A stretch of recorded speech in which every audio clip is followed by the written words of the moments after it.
Good evening.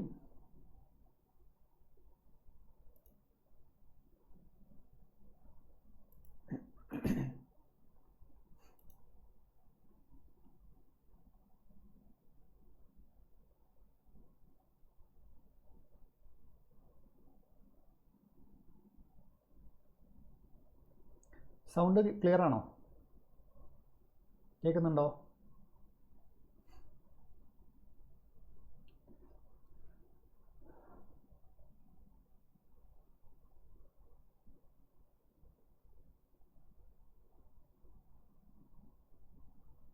Audible ആണോ?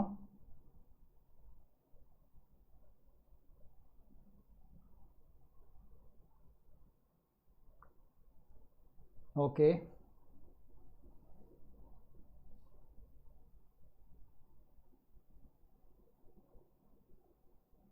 അപ്പോൾ എങ്ങനെ പോകുന്നു പഠനങ്ങളൊക്കെ എല്ലാവർക്കും?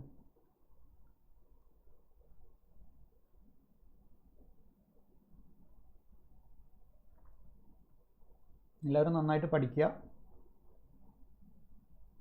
അത്രയും നല്ലൊരു ഗ്ലാമറസ് പോസ്റ്റാണ് LSJI സെക്രട്ടറി എന്ന് പറയുന്നത്. ഈ ഒരൊറ്റ വർഷമെന്നില്ല, ഒരു 4-5 മാസം നന്നായിട്ട് പഠിക്കുകയാണെങ്കിൽ ഒരു ഗസറ്റഡ് പോസ്റ്റാണ് നമ്മുടെ കയ്യിലിരിക്കാൻ പോകുന്നത്.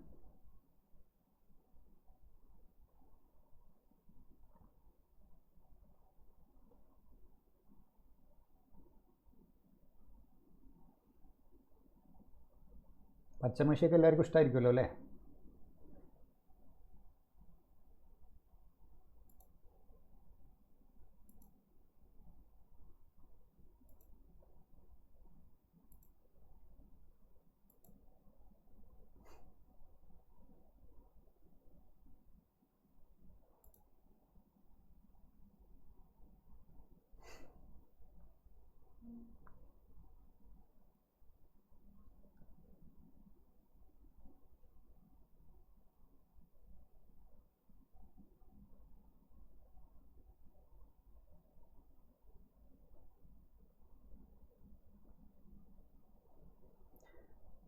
ഓക്കെ, അപ്പോൾ നിങ്ങൾ സിലബസ് കണ്ടിട്ടുണ്ടാവുമെന്ന് ഞാൻ വിചാരിക്കുന്നു.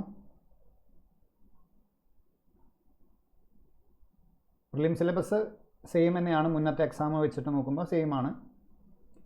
മെയിൻസ് നിങ്ങൾ കണ്ടിട്ടുണ്ടാവും, 2 പേപ്പറായിട്ട് അവർ കൊടുത്തിട്ടുള്ളത്.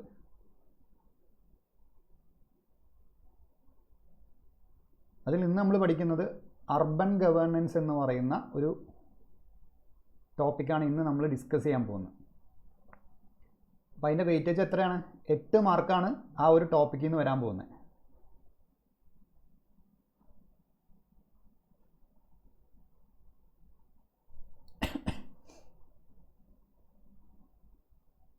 സോ സ്പെഷ്യൽ ടോപ്പിക് എന്ന് പറയുന്നത് അത്രയും സ്പെഷ്യലാണെന്ന് മനസ്സിലാക്കുക.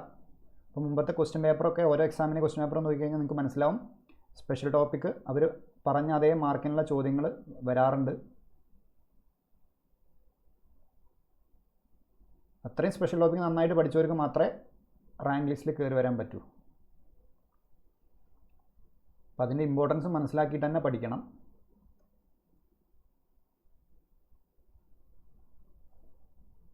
ഓക്കെ, നമുക്ക് സ്റ്റാർട്ട് ചെയ്യാം. അപ്പോൾ നമുക്ക് ഈ സിലബസിൽ ഈ ഒരു ടോപ്പിക്കിൽ പഠിക്കാനുള്ളത് അർബനൈസേഷനെ കുറിച്ചാണ്. എന്താണ് അർബനൈസേഷൻ, അതിൻ്റെ ഒരു ട്രെൻഡ് എന്തൊക്കെയാണ്, അതിൻ്റെ കൺസെപ്റ്റിനെ കുറിച്ചിട്ട് എന്തൊക്കെയാണ് അതിൻ്റെ ആശയങ്ങൾ, ഇന്ത്യയിൽ അതിൻ്റെ ഒരു ട്രെൻഡ് എങ്ങനെയാണ് പോയിക്കൊണ്ടിരിക്കുന്നത്, അതുപോലെ വിവിധ തരം അർബൻ ലോക്കൽ ഗവൺമെൻറ്റിനെ കുറിച്ച്, അർബൻ പ്ലാനിങ്ങിനെ കുറിച്ച്, അർബൻ പ്ലാനിങ് കേരളത്തിലെയും ഇന്ത്യയിലെയും കുറിച്ച് പഠിക്കണം. അതിൻ്റെ പ്രശ്നങ്ങൾ എന്തൊക്കെയാണ്, എന്തൊക്കെ വെല്ലുവിളികളാണ് നേരിടുന്നത്, അതുമായി ബന്ധപ്പെട്ട് എന്തൊക്കെ ഗവൺമെൻറ് പോളിസികൾ ഇറക്കിയിട്ടുണ്ട്, അത്തരം കാര്യങ്ങളാണ് നമ്മൾ ഈ ഒരു ടോപ്പിക്കിൽ പഠിക്കാനുള്ളത്. പിന്നെ അതിൻ്റെ ഒരു ഇൻട്രൊഡക്ടറി ക്ലാസ് ആണ്. എന്താണ് അർബനൈസേഷൻ നോക്കാം. അപ്പോൾ അതിന് ഇതൊക്കെ പഠിക്കണമെങ്കിൽ എന്താണ് അർബനൈസേഷൻ എന്ന് അറിയണം, അതിൻ്റെ ഒരു ബേസിക് കൺസെപ്റ്റ് എന്താണ്, അതിൻ്റെ ഒരു ഐഡിയ ഉണ്ടാവണം നമുക്ക്. ഓക്കെ, അപ്പോൾ നമുക്ക് ക്ലാസ് സ്റ്റാർട്ട് ചെയ്യാം.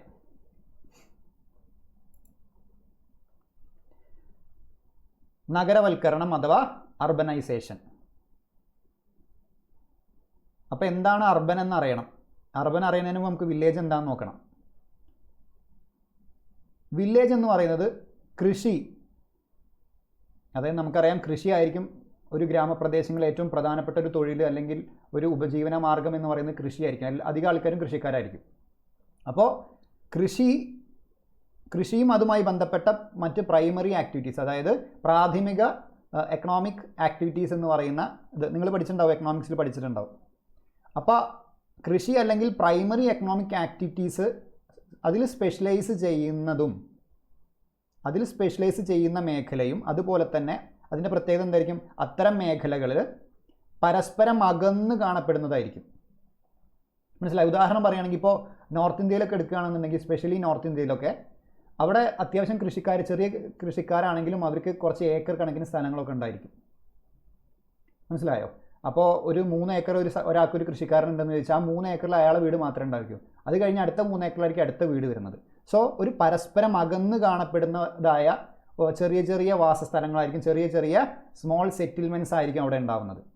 അപ്പോൾ അത്തരത്തിൽ കൃഷി അല്ലെങ്കിൽ മറ്റ് പ്രൈമറി എക്കണോമിക് ആക്ടിവിറ്റീസിൽ സ്പെഷ്യലൈസ് ചെയ്യുന്നതും അതുപോലെ തന്നെ പരസ്പരം അകന്ന് കാണപ്പെടുന്നതുമായ ചെറിയ വാസസ്ഥലങ്ങളെയാണ് അല്ലെങ്കിൽ സ്മോൾ സെറ്റിൽമെൻറ്റ്സിനെയാണ് നമ്മൾ വില്ലേജുകൾ അഥവാ ഗ്രാമങ്ങൾ എന്ന് വിളിക്കുന്നത്. ഓക്കെ, അപ്പോൾ എന്താണ് അർബൻ എന്തായിരിക്കും? അപ്പോൾ അർബൻ സെറ്റിൽമെൻറ്റ്സ് എന്തായിരിക്കും, അഥവാ നഗരവാസ സ്ഥലങ്ങൾ എന്തായിരിക്കും?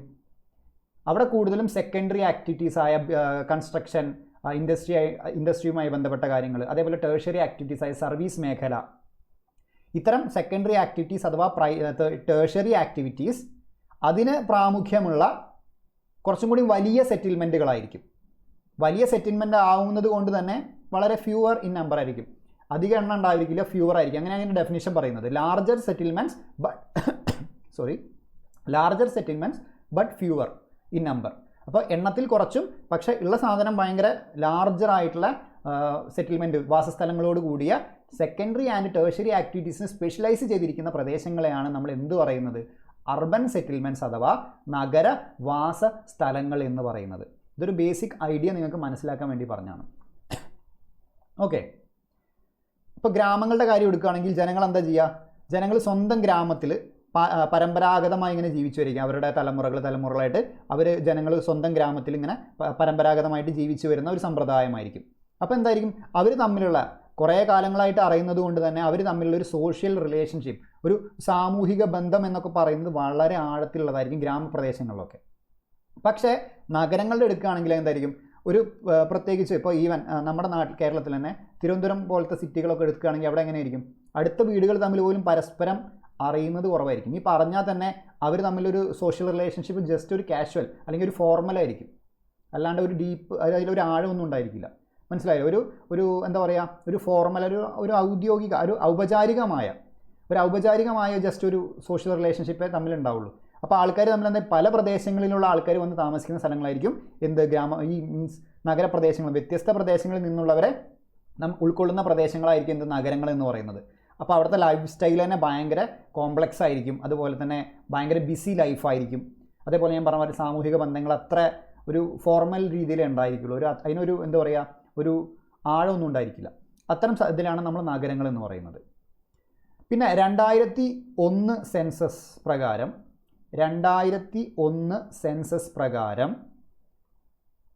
എന്താണ് സിറ്റി, എന്താണ് ഇപ്പോൾ ഈ അർബൻ എന്ന് പറയുമ്പോൾ തന്നെ അതിൽ 2 കാര്യങ്ങളുണ്ട്. അർബൻ എന്ന് പറയുമ്പോൾ തന്നെ അതിൽ 2 കാര്യങ്ങൾ പറയുന്നുണ്ട്. എല്ലാവർക്കും കൺഫ്യൂഷൻ ആയിരിക്കും അത്. അതായത് അർബൻ എല്ലാവരും പറഞ്ഞു, അതിൻ്റെ 2 കാറ്റഗറിയാണ്, ഒന്ന് ടൗണ്, സിറ്റി. അപ്പോൾ ഈ ടൗണും സിറ്റിയും തമ്മിൽ എന്തെങ്കിലും വ്യത്യാസം ഉണ്ടോ എന്ന് ചോദിച്ചു കഴിഞ്ഞാൽ വ്യത്യാസം ഉണ്ടെന്ന് നമുക്ക് അറിയാമെങ്കിലും അത് എന്താണെന്ന് പറയാനുള്ളൊരു ഐഡിയ ഉണ്ടാവില്ല. അപ്പോൾ 2001 സെൻസസിലാണ് ഈ ടൗണിൻ്റെയും സിറ്റീനെയും പറിച്ചുള്ള ഒരു ഡെഫിനിഷനായിട്ട് പറയുന്നത്. എന്താണ് ടൗണ്? ടൗൺ എന്ന് പറഞ്ഞു കഴിഞ്ഞാൽ 100,000-ൽ കുറവ് ജനസംഖ്യയുള്ളതാണ്. മനസ്സിലായില്ലേ? 100,000-ൽ കുറവ് ജനസംഖ്യയുള്ളതാണ്. 100,000-ൽ കുറവ് ജനസംഖ്യയുള്ളതിനെയാണ് നമ്മൾ എന്ത് പറയുന്നത്, ടൗൺ എന്ന് പറയുന്നത്. മനസ്സിലായില്ല? അപ്പോൾ 100,000-ൽ കുറവ് ജനസംഖ്യയുള്ള അർബൻ ഏരിയകളെയാണ്, നഗരപ്രദേശങ്ങളെയാണ് നമ്മൾ ടൗൺ എന്ന് പറയുന്നത്. ഓക്കെ, അപ്പോൾ സിറ്റി എന്തായിരിക്കും, 100,000 ജനസംഖ്യയിൽ കൂടുതൽ ഉള്ള നഗരപ്രദേശങ്ങളായിരിക്കും. മനസ്സിലായല്ലോ? അപ്പോൾ ഇത് 100,000-ൽ കുറവായിരിക്കും. ഇനി 100,000-ൽ കൂടുതൽ ജനസംഖ്യയുള്ള നഗരപ്രദേശങ്ങൾ നമ്മൾ എന്തു പറയും? സിറ്റി എന്ന് പറയും. ഓക്കെ ആണല്ലോ? ഈ രണ്ട് സാധനം നമ്മൾ ക്ലാരിറ്റി വന്നല്ലോ. അപ്പോൾ ഇത്രയേ ഉള്ളൂ. അപ്പോൾ 1,00,000 ജനസംഖ്യയിൽ കുറവുള്ള നഗരപ്രദേശങ്ങളിൽ ടൗൺ എന്ന് പറയും. 1,00,000-ൽ കൂടുതൽ ജനസംഖ്യയുള്ള നഗരപ്രദേശങ്ങളെ നമ്മൾ എന്തു പറയും? സിറ്റി എന്ന് പറയും. അപ്പോൾ ടൗണിനേക്കാൾ വലിയൊരു സാധനമാണ് സിറ്റി എന്ന് പറയുന്നത്. ഓക്കെ, ആ ഒരു ക്ലാരിറ്റി വന്നില്ലേ?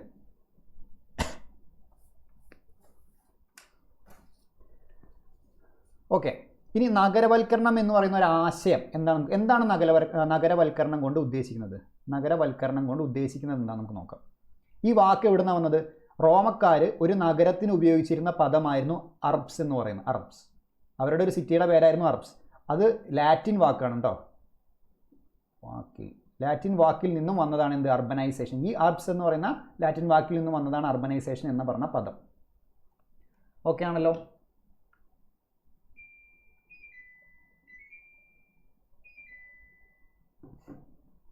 ഇനി ആളുകൾ ഗ്രാമങ്ങളിൽ നിന്ന് നഗരപ്രദേശങ്ങളിലേക്ക് മാറുന്നതും. അപ്പോൾ എന്താണ് അർബനൈസേഷൻ എന്ന് പറയുന്നത്? ഞാൻ പറഞ്ഞു വില്ലേജ് എന്താന്ന് പറഞ്ഞു, ഗ്രാമം എന്താന്ന് പറഞ്ഞു, നഗരം എന്താന്ന് പറഞ്ഞു. അപ്പോൾ വില്ലേജിൽ നിന്ന് ആളുകൾ അവരുടെ മൂവ്മെൻറ്റിനാണ്, വില്ലേജിൽ നിന്നും നഗരങ്ങളിലേക്കുള്ള ജനങ്ങളുടെ അല്ലെങ്കിൽ ജനസമൂഹത്തിൻ്റെ മൂവ്മെൻറ്റ്, മനസ്സിലായോ? കുടിയേറ്റത്തിനാണ് നമ്മൾ എന്ത് പറയുന്നത്? അർബനൈസേഷൻ കൊണ്ട് ഉദ്ദേശിക്കുന്നത്. അപ്പോൾ ആളുകൾ ഗ്രാമങ്ങളിൽ നിന്ന് നഗരപ്രദേശങ്ങളിലേക്ക് മാറുന്നതും. അത് മാത്രമല്ല, അത്തരം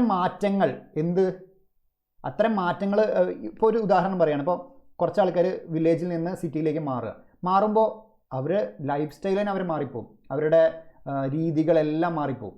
അപ്പോൾ എന്ത് ചെയ്യും? ഈ ഒരു ചലനം അല്ലെങ്കിൽ ഈ ഒരു മാറ്റം എന്ന് പറയുന്നത് അവരുടെ സോഷ്യൽ ലൈഫിൽ തന്നെ ഭയങ്കരമായിട്ടുള്ള ഒരു മാറ്റം കൊണ്ടുവരിക, ഒരു പരിവർത്തനം കൊണ്ടുവരുവാണ്. അപ്പോൾ അതും കൂടി ഉൾപ്പെടുന്നതാണ് ആ പ്രക്രിയയാണ് നഗരവൽക്കരണം. ജസ്റ്റ് മാറുന്നത് മാത്രമല്ല, അവരിൽ ഉണ്ടാകുന്ന ചേഞ്ചസും അതും കൂടി ഉൾക്കൊള്ളുന്ന പ്രക്രിയയാണ് നമ്മൾ നഗരവൽക്കരണം എന്നുകൊണ്ട് ഉദ്ദേശിക്കുന്നത്. ഇതൊരു ബ്രോഡർ ടേമാണ്, മനസ്സിലായില്ലേ?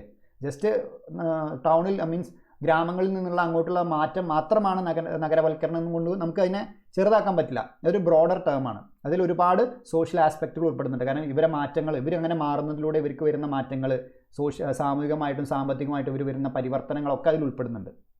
അപ്പോൾ ആളുകൾ ഗ്രാമങ്ങളിൽ നിന്ന് നഗരപ്രദേശങ്ങളിലേക്ക് മാറുന്നതും കൂടാതെ സമൂഹങ്ങൾ ഇത്തരം പരിവർത്തനത്തോട് പൊരുത്തപ്പെടുന്ന രീതിയും, മനസ്സിലായില്ല? ആ മാറ്റങ്ങളോട് ഇവരെങ്ങനെയാണ് പൊരുത്തപ്പെടുന്നത്, ആ രീതിയും അടങ്ങുന്ന ഒരു പ്രക്രിയയാണ് നഗരവൽക്കരണം എന്നുകൊണ്ട് ഉദ്ദേശിക്കുന്നത്.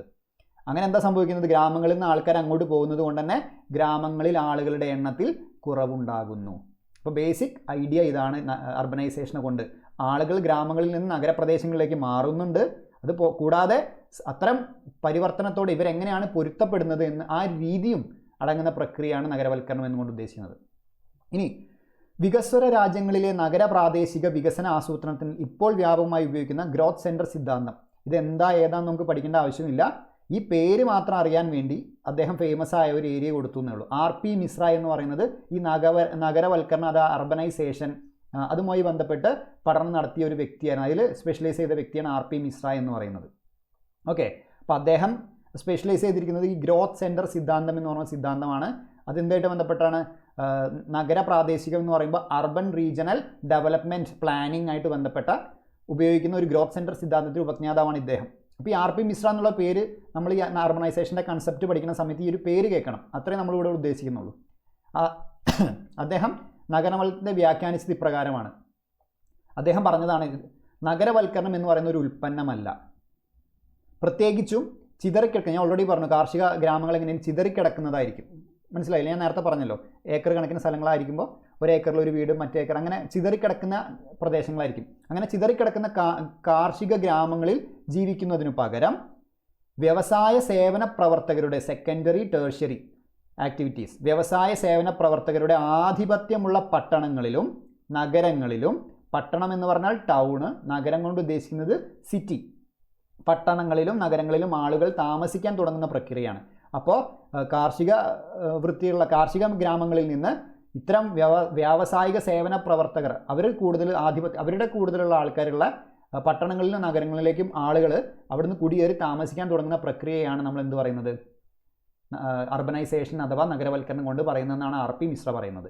നഗരപ്രദേശങ്ങളുടെ പെരുപ്പും, അതായത് മൾട്ടിപ്ലിക്കേഷൻ, നഗരപ്രദേശങ്ങൾ ഇങ്ങനെ എന്താണ് മൾട്ടിപ്ലൈ ചെയ്തുകൊണ്ടിരിക്കുകയാണ്, അത് കുറയുന്നില്ല. കൂടാതെ നഗരങ്ങളുടെ വലുപ്പത്തിലുള്ള വർധനവും, ഉള്ള നഗരങ്ങൾ തന്നെ വലുതായിക്കൊണ്ടിരിക്കുകയാണ്, പുതിയ നഗരങ്ങൾ സൃഷ്ടിക്കപ്പെട്ടുകൊണ്ടിരിക്കുകയാണ്. മനസ്സിലായില്ല? അതാണ് നഗരപ്രദേശങ്ങളുടെ മൾട്ടിപ്ലിക്കേഷൻ. അതുപോലെ കൂടാതെ നഗരങ്ങളുടെ വലുപ്പത്തിലുള്ള വർധനവ്, ഇതൊക്കെ ഇതിൽ ഉൾപ്പെടുന്നുണ്ട്. മനസ്സിലായല്ലോ? അപ്പോൾ ജസ്റ്റ് ഒരു മൂവ്മെൻറ്റ് മാത്രമല്ല, അല്ലാണ്ട് നഗരപ്രദേശങ്ങൾ ഇങ്ങനെ പുതിയതായിട്ട് മൾട്ടിപ്ലൈ ചെയ്ത് വരുന്നതും, അതേപോലെ നഗരങ്ങളുടെ വലിപ്പം കൂടുന്നതും, അവിടുത്തെ മറ്റു തരത്തിലുള്ള ആക്ടിവിറ്റീസ്, ഇൻഫ്രാസ്ട്രക്ചർ, ഇതിൻ്റെ വർധനവ്, അവിടെ സോഷ്യലായിട്ടും എക്കണോമിക്കലായിട്ടും വരുന്ന മാറ്റങ്ങൾ, ഇതെല്ലാം ഇതിൽ ഉൾപ്പെടുന്നുണ്ടെന്ന് മനസ്സിലാക്കുക. അപ്പം നഗരജനസംഖ്യയുടെ വളർച്ച, അതായത് നഗരജനസംഖ്യ ഓട്ടോമാറ്റിക്കലി എന്ത് ചെയ്യും, ഗ്രാമങ്ങളിൽ നിന്ന് നഗരങ്ങളിലേക്ക് ആളുകൾ വരുമ്പോൾ എന്ത് ചെയ്യും, നഗരത്തിലെ ആളുകളുടെ എണ്ണം കൂടുന്നുണ്ട്. പക്ഷേ ആ കൂടുന്നത് മാത്രം എന്താണ് നഗരവൽക്കരണം എന്ന് പറയുന്നത്? അത് ജസ്റ്റ് അതിൻ്റെ ഒരു ഡയമെൻഷൻ മാത്രമാണ്. മനസ്സിലായി? അപ്പോൾ ജനസംഖ്യയുടെ വളർച്ച എന്ന് പറയുന്നത്, നഗരജനസംഖ്യയുടെ വളർച്ച എന്ന് പറയുന്നത് നഗരവൽക്കരണത്തിൻ്റെ ഡയമെൻഷനുകളിൽ അല്ലെങ്കിൽ മാനങ്ങളിൽ ഒന്ന് മാത്രമാണ്. മനസ്സിലായില്ല? അതിന് പലതരം മാനങ്ങൾ, അതേ പറഞ്ഞ ബ്രോഡർ ടേം എന്ന് ഞാൻ പറഞ്ഞുകൊണ്ട് ഉദ്ദേശിക്കുന്നത്. ക്ലിയർ ആണോ? ഓക്കെ.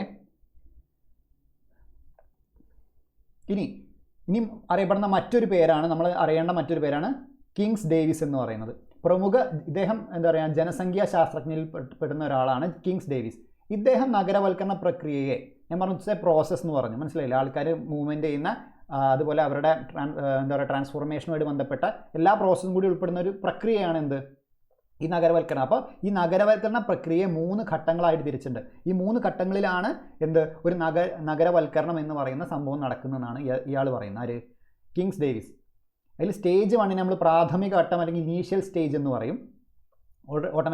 ഞാൻ ഓൾറെഡി പറഞ്ഞതാണ് കൃഷിയിലും ചിതറിക്കിടക്കുന്ന ജനവാസ രീതിയിലും പ്രാമുഖ്യമുള്ള പരമ്പരാഗത ഗ്രാമീണ സമൂഹത്തെ വിശേഷിപ്പിക്കുന്നതാണ് ഈ ഒരു പ്രാഥമിക ഘട്ടം എന്ന് പറയുന്നത്. കൃഷിയിലും ചിതറിക്കിടക്കുന്ന ജനവാസ രീതിയിലും പ്രാമുഖ്യമുള്ള പരമ്പരാഗത ഗ്രാമീണ സമൂഹത്തെ, അതായത് വില്ലേജിനെ ഉദ്ദേശിക്കുന്നത്. സ്റ്റേജ് 2 എന്താ സംഭവിച്ചത്? 25% നിന്ന് 40%, 50%, 60% എന്നിങ്ങനെ നഗരജനസംഖ്യയുടെ അനുപാതം ക്രമേണ വർദ്ധിച്ചുകൊണ്ടിരിക്കുകയാണ്. ആൾക്കാർ കൂടുന്നതിനനുസരിച്ച് ഇതിൻ്റെ പ്രൊപ്പോർഷൻ ഇങ്ങനെ കൂടിക്കൊണ്ടിരിക്കുന്നു. ഈ സ്റ്റേജിനെ എന്താ പറയുന്നത്? ത്വരണഘട്ടം അഥവാ സ്റ്റേജ് ഓഫ് ആക്സിലറേഷൻ. അതായത് ഇതിൻ്റെ തോത് ഇങ്ങനെ കൂടിക്കൊണ്ടിരിക്കുകയില്ല, അതാണ് ആക്സിലറേറ്റ് ചെയ്തുകൊണ്ടിരിക്കുകയാണ് ഇതിൻ്റെ തോതെന്ന് പറയുന്നത്. അതുപോലെ സമ്പദ് വ്യവസ്ഥയുടെ അടിസ്ഥാന പുനർനിർമ്മാണവും. അപ്പോൾ ഇവിടെ എന്തൊക്കെ സംഭവിക്കുന്നുണ്ട്? സമ്പദ് വ്യവസ്ഥയുടെ അടിസ്ഥാന പുനർനിർമ്മാണം എന്ന് പറഞ്ഞുകൊണ്ട് ഉദ്ദേശിക്കുന്നത്, ഇപ്പോൾ ആളുകൾ കൂടിക്കൊണ്ടിരിക്കുകയാണ്, അപ്പോൾ അവർ ചെയ്യുന്ന തൊഴിൽ മേഖലയിൽ തൊഴിൽ കൂടുകയാണ്. അപ്പോൾ അതിലിങ്ങനെ പൈസ കടന്നിങ്ങനെ എന്താ ചെയ്യുക, ഇപ്പോൾ ഇൻഡസ്ട്രി ആയിക്കോട്ടെ, ബാക്കി സർവീസ് സെക്ടർ ആയിക്കോട്ടെ, അതിലൊക്കെ ആളുകൾ ജോലി ചെയ്ത് അതിൽ ഇമ്പ്രൂവ്മെൻറ്റ് വന്ന് അവരുടെ എക്കണോമിയിൽ അവരുടെ പൈസ കടന്നിങ്ങനെ അവർ അധ്വാനിക്കുന്ന പൈസ അവിടെ തന്നെ ചിലവാക്കുന്ന ആ ഒരു രീതിയാണ് അവിടെ വരുന്നത്. അപ്പോൾ എന്ത് സംഭവിക്കുന്നു? അവരുടെ എക്കണോമിക് ആ ഒരു റീബിൽഡിംഗ് ആണ് അവിടെ സംഭവിക്കുന്നത്. സമ്പദ് വ്യവസ്ഥയുടെ എക്കണോമിയുടെ ഒരു പുനർനിർമ്മാണം അവിടെ സംഭവിക്കുകയാണ്. അപ്പോൾ അതും അതേപോലെ ഗതാഗതം, ആശയവിനിമയം എന്നിവ ഉൾപ്പെടെയുള്ള സാമൂഹിക ഓവർഹെഡ് മൂലധനങ്ങളിലെ നിക്ഷേപങ്ങളും ഇതിൽ നടക്കുന്നുണ്ട്. മനസ്സിലായല്ലോ? അപ്പോൾ ഈ സ്റ്റേജ് 2 കൊണ്ട് ഉദ്ദേശിക്കുന്നത് ഇത്തരം ആളുകളുടെ എണ്ണം കൂടുന്നതിൽ, അപ്പോൾ അവർ താമസിക്കുന്ന ആ എക്കോണമിയുടെ അടിസ്ഥാനമായ പുനർനിർമ്മാണം അവിടെ നടക്കുന്നുണ്ട്. ഒരു എക്കണോമിനെ ബന്ധപ്പെട്ട് എന്തൊക്കെ കാര്യങ്ങൾ അവിടെ ഫാക്ട് ചെയ്യുന്നുണ്ട്? കാരണം ഇവർ ജോലി എടുക്കുമ്പോൾ ആ പൈസ പ്രധാനമായിട്ടും അവരുടെ ഇൻകമാണ്, അത് അവരവിടെ തന്നെ ചിലവാക്കുന്നു. അത് തമ്മിലുള്ള ആ ഒരു റീബിൽഡിംഗ് അവിടെ നടക്കുന്നുണ്ട്. അതുപോലെ ഗതാഗതം, ആശയവിനിമയം എന്നിവ ഉൾപ്പെടെയുള്ള സാമൂഹിക ഓവർഹെഡ്. ഈ സാമൂഹിക ഓവർഹെഡ് മൂലധനങ്ങൾ എന്നുകൊണ്ട് ഉദ്ദേശിക്കുന്നത് അതൊരു ടെക്നിക്കൽ ടേമാണ് എക്കണോമിയിലെ. അതായത് സിമ്പിളായിട്ട് ഇത്രേ ഉള്ളൂ: ഗതാഗതം, ജലസേചനം, ഊർജം, വിദ്യാഭ്യാസം, ആരോഗ്യം, മെഡിക്കൽ സൗകര്യങ്ങൾ തുടങ്ങി ഉൽപ്പാദന പ്രക്രിയകൾ, അതായത് ഒരു പ്രൊഡക്ഷൻ പ്രോസസ്സിൽ ആവശ്യമായ എല്ലാ അടിസ്ഥാന സേവനങ്ങളും. ഒരു പ്രൊഡക്ഷൻ പ്രോസസ്സിന് എന്തൊക്കെയാണോ അടിസ്ഥാന സേവനങ്ങളായിട്ട് വേണ്ടത്, ബേസിക് നീഡായിട്ട് എന്തൊക്കെ സാധനങ്ങളാണോ വേണ്ടത്, അതിനൊക്കെ നമ്മൾ എന്താ പറയുക, ഈ സോഷ്യൽ ഓവർഹെഡ് മൂലധനത്തിൽ ഉൾപ്പെടുന്ന സാധനങ്ങളാണ്. അത്രേ ഉദ്ദേശിക്കുന്നുള്ളതുകൊണ്ട്.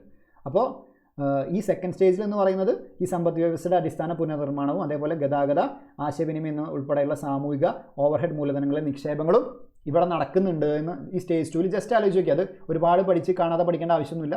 ജസ്റ്റ് ഒരു ഡെഫിനിഷൻ പോലെ നിങ്ങൾ ആലോചിച്ച് വയ്ക്കുക. ഒരു 2-3 റീഡിങ് അത്രേ ഉള്ളൂ. ഇനി സ്റ്റേജ് 3 പറയുന്ന അവസാന ഘട്ടമാണ്. ലാസ്റ്റ് സ്റ്റേജ് അല്ലെങ്കിൽ ടെർമിനൽ സ്റ്റേജ് എന്നൊക്കെ അറിയപ്പെടുന്നതാണ് സ്റ്റേജ് 3. ഇതിൽ നഗര ജനസംഖ്യ 70% അല്ലെങ്കിൽ അതിൽ കൂടുതലാണ്. നേരത്തെ നമ്മൾ 60% വരെ എത്തി. 70% അതിൽ കൂടുതൽ എന്ന് പറയുന്നതാണ് എന്ത് ലാസ്റ്റ് ഘട്ടം എന്ന് പറയുന്നത്. ഈ 70% കൂടിക്കഴിഞ്ഞാൽ ഗ്രാഫ് ഇങ്ങനെ ഒരു കോൺസ്റ്റൻറ്റ് രീതിയിലായിരിക്കും. അതായത് നഗരവൽക്കരണത്തിൻ്റെ തോത് അല്ലെങ്കിൽ റേറ്റ് ഓഫ് അർബനൈസേഷൻ എന്ന് പറയുന്ന അതിൻ്റെ ഗ്രാഫ് ഏകദേശം ഒരു സമാനം അല്ലെങ്കിൽ ഒരു സ്ഥിരമായോ തുടരുന്നു. മറ്റേത് ഇങ്ങനെ കൂടിക്കൊണ്ടിരിക്കുന്ന ഗ്രാഫാണെങ്കിൽ ഇത് ഏകദേശം ഒരു കോൺസ്റ്റൻറ്റ് രീതിയിലാണ് പിന്നെ തുടർന്നുകൊണ്ടിരിക്കുക. ക്ലിയർ ആണോ?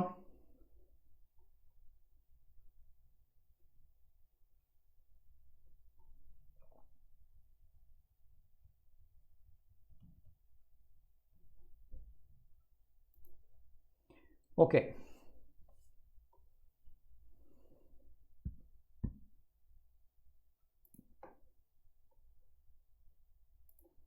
ഇനി നമുക്ക് അടുത്ത് നോക്കാം നഗരവൽക്കരണം ഇന്ത്യയിൽ. അപ്പോൾ അതിന് മുന്നേ നമ്മളിതിലൊരു ഹിസ്റ്ററി നോക്കാം.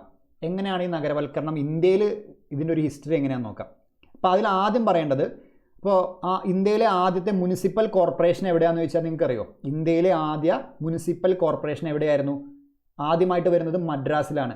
അതിൻ്റെ ഒരു വർഷം എന്ന് പറയുന്നത് 1687-88 കാലഘട്ടത്തിൽ ആദ്യമായിട്ട് ഇന്ത്യയിൽ വരുന്ന മുനിസിപ്പൽ കോർപ്പറേഷൻ എന്ന് പറയുന്നത് മദ്രാസാണ്.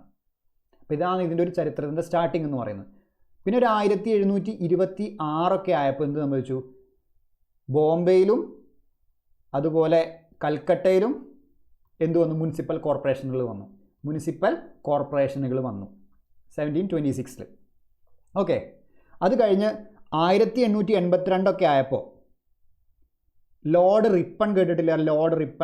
ലോർഡ് റിപ്പണിൻ്റെ സമയത്ത് 1882 ഒരു പ്രമേയം പാസ്സാക്കിയുണ്ടായി, ഒരു റെസൊല്യൂഷൻ പാസ്സാക്കിയുണ്ടായി. അത് എന്തിൻ്റെ ബേസിസിലാണെന്ന് വെച്ചാൽ വില്ലേജ് ലെവലിൽ ഈ റെസൊല്യൂഷൻ്റെ ബേസിസിലാണ് എന്ത് വന്നത്? വില്ലേജ് ലെവലിൽ, ഗ്രാമ ലെവലിൽ പഞ്ചായത്ത് വരുന്നതും അതുപോലെ തന്നെ ഇതേ റെസൊല്യൂഷൻ വഴിയാണ് മുനിസിപ്പാലിറ്റികളും നിലവിൽ വരുന്നത്. അപ്പോൾ ലോർഡ് റിപ്പൺ 1882 അദ്ദേഹത്തിൻ്റെ സമയത്ത് ഒരു റെസൊല്യൂഷൻ പാസ്സാക്കിയുണ്ടായി. ആ റെസൊല്യൂഷൻ്റെ ബേസിസിലാണ് വില്ലേജ് ലെവലിൽ പഞ്ചായത്തുകളും അതുപോലെ മുനിസിപ്പാലിറ്റികളും ഒക്കെ നിലവിൽ വരുന്നത്. ഈ ഒരു റെസൊല്യൂഷൻ്റെ ബേസിലാണ്. അതുകൊണ്ടാണ് ഇദ്ദേഹത്തിന് എന്ത് വിളിക്കുന്നത്? Father of local self government in India എന്ന് പറയുന്നത്. ഇന്ത്യയിൽ തദ്ദേശ സ്വയംഭരണത്തിൻ്റെ പിതാവ് എന്നറിയപ്പെടുന്നത് ആരാണ്? ലോർഡ് റിപ്പൺ ആണ്. അതിൻ്റെ ഒരു ബേസിസ് ആണ്. അത് എന്തുകൊണ്ടാണ് വിളിക്കുന്നത് എന്നുള്ളത് പറയുന്നത് അങ്ങനെയാണ്. ഓക്കെ ആണല്ലോ?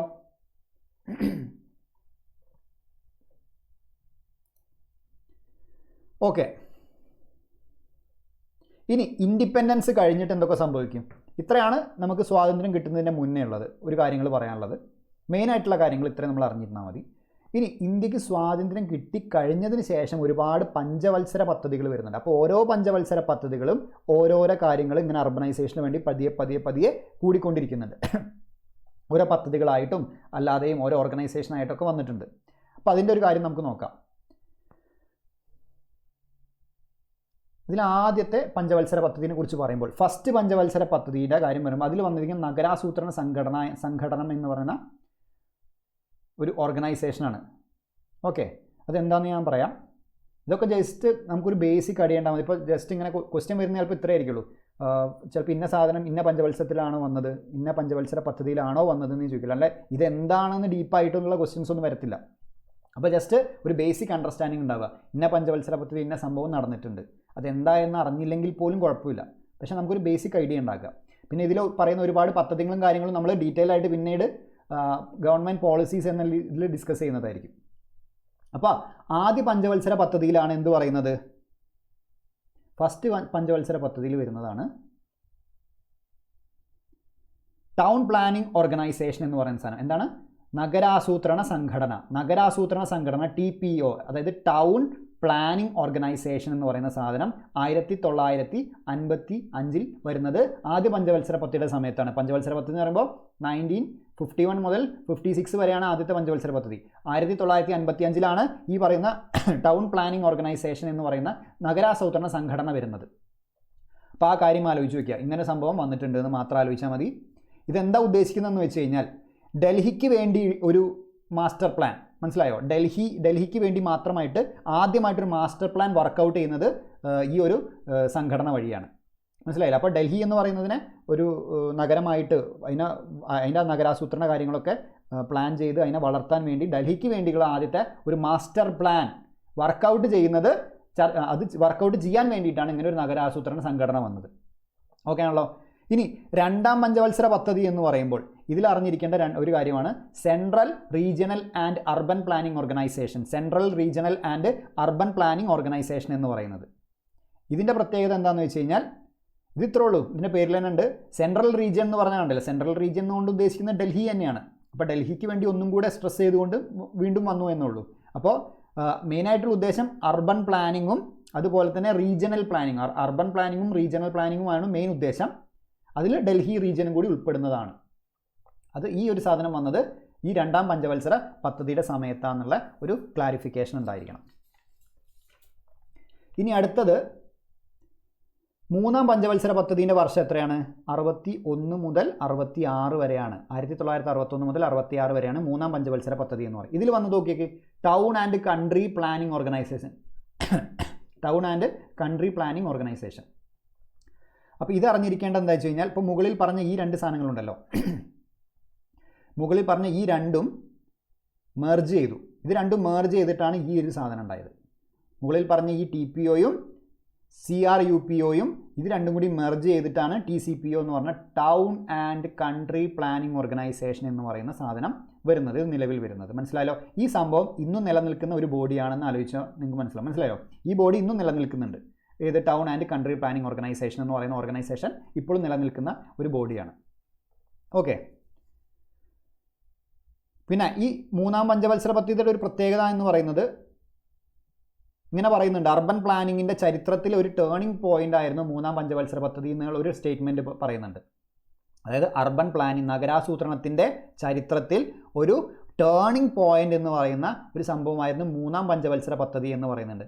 കാരണം എന്താണെന്ന് വെച്ച് കഴിഞ്ഞാൽ പ്രാദേശിക വികസനത്തിൽ ടൗണുകളുടെയും സിറ്റികളുടെയും പ്രാധാന്യത്തിന് ഊന്നൽ നൽകിയൊരു പ്ലാനായിരുന്നത്. മനസ്സിലായോ? അതായത് റീജിയണൽ ഡെവലപ്മെൻറ്റ് അഥവാ പ്രാദേശിക വികസനം.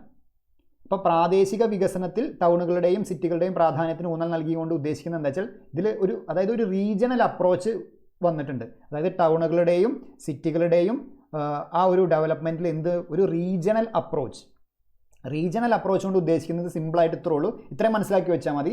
ഒരു ഭൂവിനിയോഗം, ലാൻഡ് യൂസ് അപ്രോച്ച്. അതായത് ലാൻഡ് യൂസ് ഒരു എന്താ പറയുക, ഭൂമിയുടെ ഉപയോഗം ഒരു തരത്തിലൊരു അമിത യൂസ് ഇല്ലാതെ ഒരു ലിമിറ്റിൽ യൂസ് ചെയ്തുകൊണ്ട് ഭൂവിനിയോഗം ഒരു എന്താ പറയുക, ഒരു നല്ല രീതിയിൽ നടക്കുക എന്ന് പറയുന്ന ഒരു റീജിയണൽ അപ്രോച്ച് എന്ന് പറയുന്ന ഒരു സംഭവം ഇതിൽ വരുന്നുണ്ട്. അത്രയും സിമ്പിളായിട്ട് മനസ്സിലാക്കിയാൽ മതി. ഓക്കെ. അപ്പോൾ ഭൂവിനിയോഗമാണ് ഇതിൽ പറയുന്നത്. ഭൂവിനിയോഗ രീതി ഒക്കെ പറയുന്ന ഒരു അപ്രോച്ചാണ് ഈ റീജിയണൽ അപ്രോച്ച് എന്ന് പറയുന്നത്. ആ റീജിയണൽ അപ്രോച്ചും കൂടി ഏതിൽ ഉൾപ്പെടുത്തിയിട്ടുണ്ട്? ടൗൺ പ്ലാനിങ്ങിലും ഈ ഇതിലും. അപ്പോൾ ടൗൺ പ്ലാനിങ്ങിലും സിറ്റി പ്ലാനിങ്ങിലും ഈ റീജിയണൽ അപ്രോച്ചും കൂടി കൊണ്ടുവന്നു. അതായത് ലാൻഡ് ഉപയോഗിക്കേണ്ട രീതികളും അത് ഒരു എന്താ പറയുക, ഉപയോഗിക്കേണ്ടത് ഒരു പരിമിതിയിൽ വേണം ഉപയോഗിക്കണം. ഓവറായിട്ട് യൂസ് ചെയ്ത് നശിപ്പിക്കരുത് എന്നുള്ളൊരു ഒരു സന്ദേശം മാത്രമാണ് അതിൽ പറയാനുള്ളത്.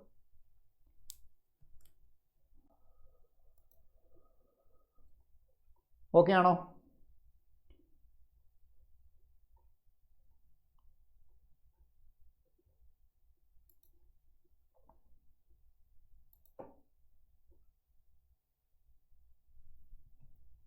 എന്തെങ്കിലും ഡൗട്ട് ഉണ്ടോ?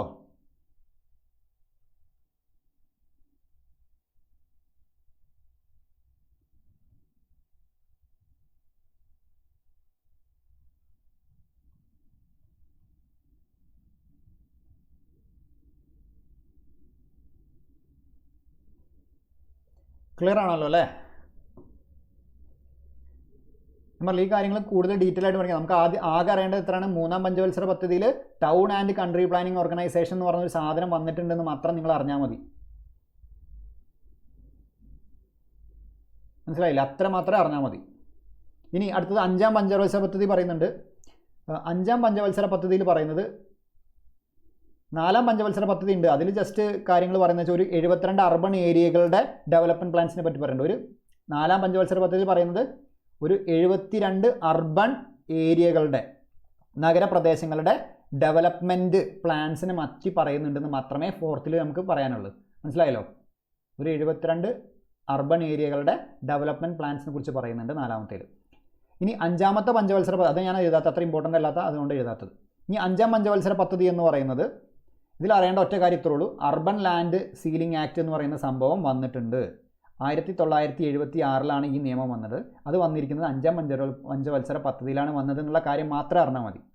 അപ്പോൾ 5-ാം പഞ്ചവത്സര പദ്ധതി സമയത്ത് 1976, 5-ാം പഞ്ചവത്സര പദ്ധതി എന്ന് പറയുമ്പോൾ അതിൻ്റെ വർഷം 74 മുതൽ 78 വരെയാണ്. ഓക്കെ, അപ്പോൾ അർബൻ ലാൻഡ് സീലിംഗ് ആക്ട് എന്ന് പറയുന്ന ഒരു സംഭവം വന്നിട്ടുണ്ട് എന്ന് ആലോചിച്ച് വയ്ക്കുക. അതുപോലെ തന്നെ വേറെ 2 കാര്യം കൂടി വന്നിട്ടുണ്ട്. ഒന്ന്, Mumbai metropolitan region development authority, Mumbai metropolitan region development authority എന്ന് പറയുന്ന സാധനം വന്നതും ഈ 5-ാം പഞ്ചവത്സര പദ്ധതിയുടെ സമയത്താണ്. ഇതിൻ്റെ വർഷം എന്ന് അറിയണമെന്നില്ല, 1974-ലാണ് വന്നത്. പിന്നെ 75-ൽ വീണ്ടും ഒരു സാധനത്തിൽ വന്നിട്ടുണ്ട്, 1975-ൽ. അതിൻ്റെ പേര് housing and urban development corporation limit establish എന്നാണ്. അതായത് housing and urban development corporation. ഇതിൽ ഏറ്റവും ഇമ്പോർട്ടൻ്റ് ആയിട്ടുള്ള സാധനം അതാണ് ഞാൻ ഇവിടെ എഴുതിയിട്ടുള്ളൂ. അർബൻ ലാൻഡ് സീലിംഗ് ആക്ട് 1976 വന്നത് ഈ 5-ാം പഞ്ചവത്സര പദ്ധതി സമയത്താണ്. അല്ലാതെ വന്ന 2 സാധനങ്ങൾ, ഒന്ന് Mumbai metropolitan region development authority, Mumbai metropolitan region development authority. അതുപോലെ തന്നെ housing and urban development corporation, housing and urban development corporation, അതും വന്നത് ഈ സമയത്താണ്. മനസ്സിലായല്ലോ? വർഷമല്ല ഇമ്പോർട്ടൻറ്റ്, വർഷം അറിഞ്ഞിരുന്നാൽ നിങ്ങൾക്ക് കണക്ട് ചെയ്യാം ഏത് പഞ്ചവത്സര പദ്ധതിയാണെന്ന്. അപ്പോൾ അർബൻ ലാൻഡ് സീലിംഗ് ആക്ട് 1976 വന്നത് ഇതിൻ്റെ സമയത്താണ്. അതുപോലെ തന്നെ ഇതിനിടയ്ക്ക് വേറൊരു സംഭവമുണ്ട്, റോളിംഗ് പ്ലാൻ വരുന്നുണ്ടല്ലോ. 1979 റോളിംഗ് പ്ലാനിൻ്റെ സമയത്ത് 1979 വന്നൊരു സാധനമാണ്. 1978 മുതൽ 80 വരെ എന്തായിരുന്നു, റോളിംഗ് പ്ലാൻ ആയിരുന്നു. അതൊക്കെ 5 ഇയർ പ്ലാനിൽ നിങ്ങൾ പഠിക്കും. അതിൻ്റെ സമയത്ത് 1979 വന്നൊരു സാധനമാണ് integrated development of small and medium towns എന്ന് പറയുന്ന ഒരു സ്കീം വന്നിട്ടുണ്ട്.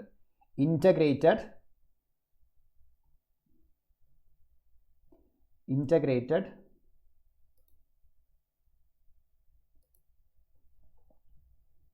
ഞാൻ ഇവിടെ മുകളിൽ എഴുതാം കേട്ടോ.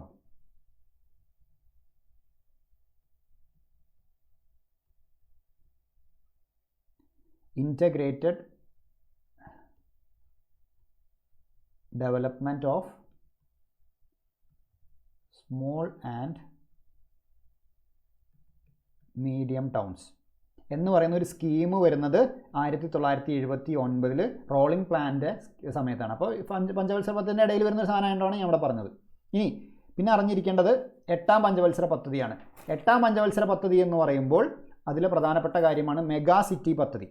അപ്പോൾ ഞാൻ ഇപ്പോൾ പറഞ്ഞു, ഈ 8-ാം പഞ്ചവത്സര പദ്ധതി എന്ന് പറയുമ്പോൾ ഏകദേശം വർഷം എത്ര വരും, 1992 മുതൽ 97 വരെയാണ് 8-ാം പഞ്ചവത്സര പദ്ധതി. അതിൻ്റെ സമയത്താണ് മെഗാ സിറ്റി പദ്ധതി എന്ന് പറയുന്നത്. അപ്പോൾ ഇതിൻ്റെ മുന്നേ ഇമ്പോർട്ടൻ്റ് ആയിട്ട് അറിയുന്ന ഒരു സംഭവമാണ്. അതായത് ഈ 92-97 8-ാം പഞ്ചവത്സര പദ്ധതിയുടെ മുന്നേ അറിയേണ്ട പ്രധാനപ്പെട്ട ഒരു സംഭവമാണ് 1989 ഒരു 65-ാമത്തെ ഭരണഘടനാ ഭേദഗതി ബില്ല്, കോൺസ്റ്റിറ്റ്യൂഷണൽ അമെൻമെൻറ്റ് ബില്ല് ലോകസഭയിൽ ഇൻട്രൊഡ്യൂസ് ചെയ്തിട്ടുണ്ടായിരുന്നു. അതിൻ്റെ ഉദ്ദേശം എന്താണെന്ന് വെച്ച് കഴിഞ്ഞാൽ, അർബൻ ലോക്കൽ ബോഡീസ്, ഇവിടെ ഞാൻ മറ്റേ മീൻസ് പഞ്ചായത്ത് ഇതിൻ്റെ കാര്യമൊന്നും പറയുന്നില്ല, ഇവിടെ നമ്മൾ അർബൻ്റെ കാര്യം മാത്രമേ ഡിസ്കസ് ചെയ്യുന്നുള്ളൂ കേട്ടോ. അപ്പോൾ അർബൻ ലോക്കൽ ബോഡീസിന് ഒരു ഭരണഘടനാ പദവി നൽകണം. എങ്ങനെ? ഒരു 3 ടയർ ഫെഡറൽ സ്ട്രക്ചർ, ഒരു 3 ടയർ ആയിട്ടാണ് മുനിസിപ്പാലിറ്റീനെ അവർ ഈ അർബൻ ലോക്കൽ ബോഡീസിനെ അവർ ഇൻട്രൊഡ്യൂസ് ചെയ്തത് ആ ബില്ലിൽ. അങ്ങനെ 3 ടയർ ഉള്ള ഒരു അർബൻ ലോക്കൽ ബോഡിക്ക് ഒരു ഭരണഘടനാ പദവി നൽകണമെന്ന് പറഞ്ഞുകൊണ്ട് 1989 65-ാം ഭരണഘടനാ ഭേദഗതി ബില്ല് ഇൻട്രൊഡ്യൂസ് ചെയ്തു ഇവിടെ ലോകസഭയിൽ. പക്ഷേ ഇതെന്ത് ചെയ്തില്ല, നിയമമായിട്ട് നിലവിൽ വന്നില്ല. മനസ്സിലായല്ലോ? അത് അവിടെ അസാധുവായിപ്പോയി. മനസ്സിലായോ? പക്ഷേ ഇത് ഫൈനലി ഇങ്ങനെ ഒരു ആവശ്യം, ഇങ്ങനെ ഒരു ഭരണഘടനാ സ്റ്റാറ്റസ് നൽകിക്കൊണ്ടുള്ള അത് അവസാനമായിട്ട് പാസ് ചെയ്തതെന്നാണ് 1992 74-ാമത്തെ ഭരണഘടനാ ഭേദഗതി നിയമത്തിലാണ്. അത് നമ്മൾ അമെൻമെൻറ്റിൽ 74th 73rd പഠിക്കാനുണ്ട്. അപ്പോൾ അർബൻ ലോക്കൽ ബോഡീസിന് ഒരു കോൺസ്റ്റിറ്റ്യൂഷണൽ സ്റ്റാറ്റസ് കിട്ടുന്ന എപ്പോഴാണ്? 74-ാം ഭരണഘടനാ ഭേദഗതി നിയമം 1992. അങ്ങനെ ഈ ഭേദഗതിയിലൂടെ 1993 ഭരണഘടനാ പദവി ലഭിക്കുന്നത്. ഓക്കെ ആണല്ലോ? അത് കഴിഞ്ഞ് നമ്മൾ 8-ാം പദ്ധതിയിലേക്ക് പോയി. 92 വർഷം കഴിഞ്ഞു. 92 മുതൽ 97 എന്ന് പറയുന്നത് ഏതാ പ്രധാനപ്പെട്ട മെഗാ സിറ്റി സ്കീം വന്നു. മെഗാ സിറ്റി പദ്ധതി എന്ന് പറയുന്ന സാധനം വരുന്നത് ഈ ഒരു സമയത്താണ് എന്ന് ആലോചിച്ച് വയ്ക്കുക. ഇതിൽ പ്രധാനമായിട്ടും കവർ ചെയ്തിരുന്നത് 5 പ്രധാന മെഗാ സിറ്റികളായിരുന്നു. 5 പ്രധാന മെഗാ സിറ്റി. എന്താണ് മെഗാ സിറ്റി എന്നൊക്കെ നമ്മൾ ഡിസ്കസ് ചെയ്യും കേട്ടോ. അപ്പോൾ 5 മെഗാ സിറ്റികളാണ് ഈ ഒരു മെഗാ സിറ്റി പദ്ധതിയിൽ വന്നത്. അത് ഏതൊക്കെയായിരുന്നു എന്ന് വെച്ച് കഴിഞ്ഞാൽ മുംബൈ, കൽക്കട്ട, ചെന്നൈ, ബാംഗ്ലൂർ, ഹൈദരാബാദ്. മുംബൈ, കൽക്കട്ട, ചെന്നൈ, ബാംഗ്ലൂർ, ഹൈദരാബാദ് എന്നീ പറഞ്ഞ 5 മെഗാ സിറ്റികളെ ഉൾപ്പെടുത്തിക്കൊണ്ട് ഒരു മെഗാ സിറ്റി പദ്ധതി വരുന്നത് 8ാം പഞ്ചവത്സര പദ്ധതിയുടെ സമയത്താണ്. ഇനി അടുത്തത് 9ാം പഞ്ചവത്സര പദ്ധതി. ഇതിൻ്റെ സമയം ഏകദേശം ഒരു 97 മുതൽ 2002 വരെയാണ് 9ാം പഞ്ചവത്സര പദ്ധതിയുടെ സമയം എന്ന് പറയുന്നത്. ഇതിൽ പ്രധാനപ്പെട്ട ഒരു സ്കീമാണ് സ്വർണ്ണ ജയന്തി ഷഹരി റോസ്ഗാർ യോജന എന്ന് പറയുന്നത്. സ്വർണ്ണ ജയന്തി ഷഹരി റോസ്ഗാർ യോജന എന്ന് പറയുന്ന ഒരു സ്കീം, SJSRY എന്ന് പറയുന്ന സ്കീം നിലവിൽ വരുന്നത്. ഇത് വരുന്നത് 1997 വരുന്നത്. ഇതെന്താ ഉദ്ദേശിക്കുന്നതെന്ന് വെച്ച് കഴിഞ്ഞാൽ ഡീറ്റെയിൽ ആയിട്ട് പിന്നെ നമ്മൾ പറയും. ജസ്റ്റ് ഇവിടെ ഞാനൊരു ഇൻട്രൊഡക്ഷൻ മാത്രം തരാം. അതായത് നഗര ദാരിദ്ര്യ നിർമ്മാർജ്ജനവും തൊഴിലുമാണ് ഇതിൽ ഇതാക്കിയത്. അതായത് പോവേർട്ടി അലിവിയേഷൻ, മനസ്സിലായോ? Urban poverty alleviation and employment എന്ന് പറയുന്ന 2 കാര്യങ്ങളാണ്. അതായത് ദാരിദ്ര്യ നിർമ്മാർജ്ജനവും അതുപോലെ തന്നെ അർബൻ മേഖലകളിലെ തൊഴിലിനെയും പറ്റി പറയുന്നതാണ് ഈ പറയുന്ന സ്കീമിൽ. ഇത് 9ാം പഞ്ചവത്സര പദ്ധതിയുടെ സമയത്താണ് വരുന്നത്. ഇതിന് 2 സബ് യൂണിറ്റുകളുണ്ട്. അതൊക്കെ നമ്മൾ കൂടുതൽ ഡീറ്റെയിൽ ആയിട്ട് അവിടെ പറയും. ഒരു സബ് യൂണിറ്റ് എന്ന് പറയുന്നത് നഗര സ്വയം തൊഴിൽ പദ്ധതിയും മറ്റേതൊന്ന് നഗരവേതന തൊഴിൽ പരിപാടിയുമായിരുന്നു. മനസ്സിലായല്ലോ? ഒന്ന് സ്വയം തൊഴിൽ പദ്ധതി, നഗര സ്വയം തൊഴിൽ പദ്ധതിയും നഗരവേതന തൊഴിൽ പരിപാടിയും. ഇത് രണ്ടും ഇതിൻ്റെ സബ് യൂണിറ്റാണ്. നമ്മൾ ഡീറ്റെയിൽ ആയിട്ട് ഗവൺമെൻറ് പോളിസികളിൽ പഠിക്കും. ഇനി 10ാം പഞ്ചവത്സര പദ്ധതിയിലാണ് എന്ത് വരുന്നത്? അതുപോലെ തന്നെ ഒരു കാര്യം അറിഞ്ഞിരിക്കേണ്ടത് എന്താ വെച്ച് കഴിഞ്ഞാൽ ഈ സ്വർണ്ണ ജയന്തി സംഭവം ഇത് 2013 ആയപ്പോൾ ഗവൺമെൻറ് ഇതെന്ത് ചെയ്തു? നവീകരിച്ചു. അങ്ങനെ നവീകരിച്ച് വന്നത്, അതായത് ഈ സ്വർണ്ണ ജയന്തിയാണ് 2013 എന്നായിട്ട് മാറിയത് NULM എന്ന് പറയുന്നതാണ് national urban livelihood mission. National urban livelihood മിഷനെയാണ് NULM എന്ന് പറയുന്നത്. Okay, national urban livelihood mission അഥവാ ദേശീയ നഗര ഉപജീവന ദൗത്യം. നാഷണൽ അർബൻ ലൈവ്ലിഹുഡ് മിഷൻ എന്താണ് 2013 ഈ സ്വർണ്ണ ജയന്തി ഷഹരി റോസ്ഗാർ യോജനയാണ് ഇതായിട്ട് മാറുന്നത്. ആ ഒരു കാര്യം കൂടി ആലോചിച്ച് വയ്ക്കാം. എന്തെങ്കിലും ഡൗട്ട് ഉണ്ടോ?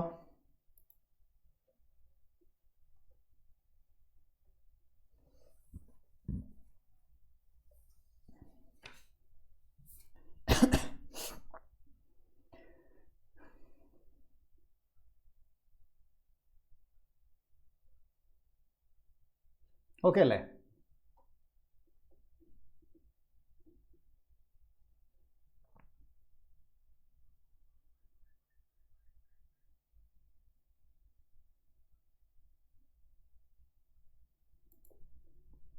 ഓക്കെ, നമുക്ക് അടുത്ത് നോക്കാം. ഇനി 10ാം പഞ്ചവത്സര പദ്ധതിയാണ്. 10ാം പഞ്ചവത്സര പദ്ധതി എന്ന് പറയുമ്പോൾ 2002-2007 സമയമാണ് 10ാം പഞ്ചവത്സര പദ്ധതി. ഇവിടെ വരുന്നത് Jawaharlal Nehru national urban renewal മിഷനാണ് ഇവിടെ വരുന്നത്. Jawaharlal Nehru national urban renewal mission എന്ന് പറയുന്ന സാധനമാണ് ഇവിടെ വരുന്നത്. ഇത് വരുന്നത് 2005 ഇത് വരുന്നത്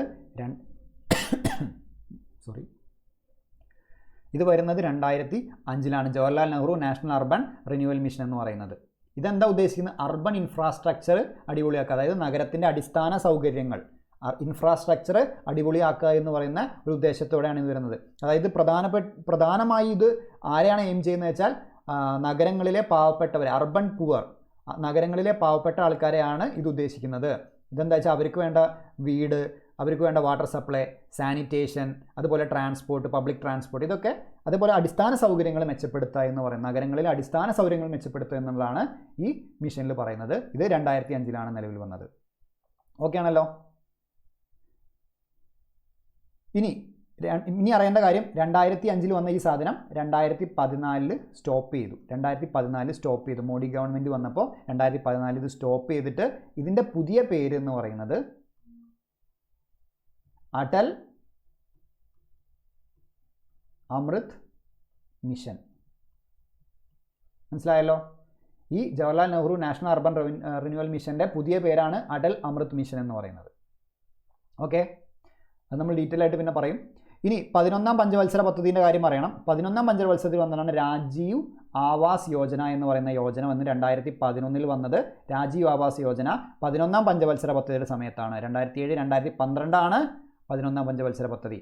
രാജീവ് ആവാസ് യോജന ഇതിൻ്റെ പ്രധാന ഉദ്ദേശം എന്തായിരുന്നു എന്ന് വെച്ച് കഴിഞ്ഞാൽ സ്ലം ഫ്രീ ഇന്ത്യ, അത് ഇന്ത്യയിലെ ചേരി മുക്തമാക്കുക. അത് ചേരികൾ ഇനി ഉണ്ടാവും. ചേരി എന്ന് പറയുമ്പോൾ തന്നെ എന്താണ്, ഈ അർബനൈസേഷൻ, ഈ നഗരവൽക്കരണം ഇങ്ങനെ ഭയങ്കര സ്പീഡിൽ നടക്കുന്ന സമയത്ത് അതിൻ്റെ ഒരു എന്താ പറയുന്നത് സൈഡ് എഫക്റ്റ് അല്ലെങ്കിൽ എന്താ പറയുക, അതിൻ്റെ ഒരു ബാക്കിപത്രമായിട്ടുണ്ടാകുന്ന സാധനമാണ് ചേരി എന്ന് പറയുന്നത്. നഗരങ്ങളിലെ എല്ലാ ചേരികളും ഇതിൽ ഉൾപ്പെടുന്നുണ്ട്. മനസ്സിലായോ? അപ്പോൾ സ്ലം ഫ്രീ ഇന്ത്യ ക്രിയേറ്റ് ചെയ്യാൻ വേണ്ടിയിട്ടാണ്, അതായത് ചേരിമുക്തമായൊരു ഇന്ത്യ ക്രിയേറ്റ് ചെയ്യലാണ് രാജീവ് ആവാസ് യോജനയുടെ ഉദ്ദേശം ഉണ്ടായിരുന്നത്. ഇത് ഇന്ത്യയിലെ എല്ലാ ചേരികളും ഇതിൽ ഉൾപ്പെടുന്നുണ്ട്. മനസ്സിലായല്ലോ? പിന്നെ ചേരിനെ കുറിച്ച് പറഞ്ഞ സമയത്ത് നിങ്ങൾ അറിഞ്ഞു വയ്ക്കേണ്ട പ്രധാനപ്പെട്ട ഒരു സാധനമാണ്, ഞാൻ പറഞ്ഞു 2011 അത് വന്നതെന്ന് ഞാൻ പറഞ്ഞു. 2011 സെൻസസ് നടന്നത്. അപ്പോൾ 2011 സെൻസസിലാണ് നോട്ട് ചെയ്തിരിക്കേണ്ട ഇമ്പോർട്ടൻ്റ് പോയിൻ്റാണ്, ചേരികളിൽ താമസിക്കുന്ന ജനങ്ങളുടെ കണക്ക് ആദ്യമായി ശേഖരിച്ച സെൻസസ് ഏതാണെന്ന് വെച്ചാൽ 2011 സെൻസസാണ്. മനസ്സിലായല്ലോ? ചേരികളിൽ ജീവിക്കുന്ന ആളുകളുടെ കണക്കെടുത്ത ആദ്യത്തെ സെൻസസ് എന്ന് പറയുന്നത് 2011 സെൻസസ് ആണ്. അത് പ്രകാരമാണ് ഈ രാജീവ് ആവാസ് യോജനയും കാര്യങ്ങളൊക്കെ വരുന്നത്. ഓക്കെ, അപ്പോൾ ചേരികളെക്കുറിച്ച് പറയുമ്പോൾ എന്താണ്, വേഗത്തിൽ നമ്മുടെ നഗരവൽക്കരണം ഭയങ്കര വേഗത്തിൽ നടന്നുകൊണ്ടിരിക്കുന്നത് കൊണ്ട് തന്നെ ഇന്ത്യയിൽ ചേരികൾ ഒരു സാധാരണ സ്ഥലമായി മാറിക്കൊണ്ടിരിക്കുകയാണ്. അതായത് ഇതിൻ്റെ ഒരു ആഫ്റ്റർ എഫക്റ്റ് ആയിട്ടാണ് ഈ സ്ലമ്മുകൾ ഇങ്ങനെ കൂടിക്കൂടി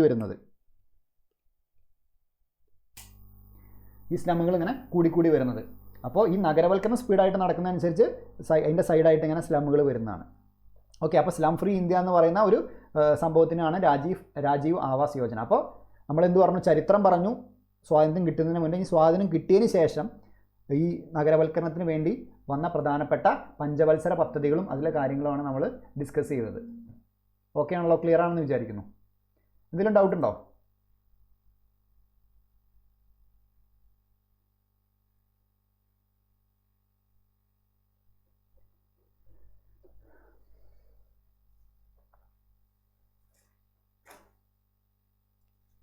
ഓക്കെ അല്ലേ?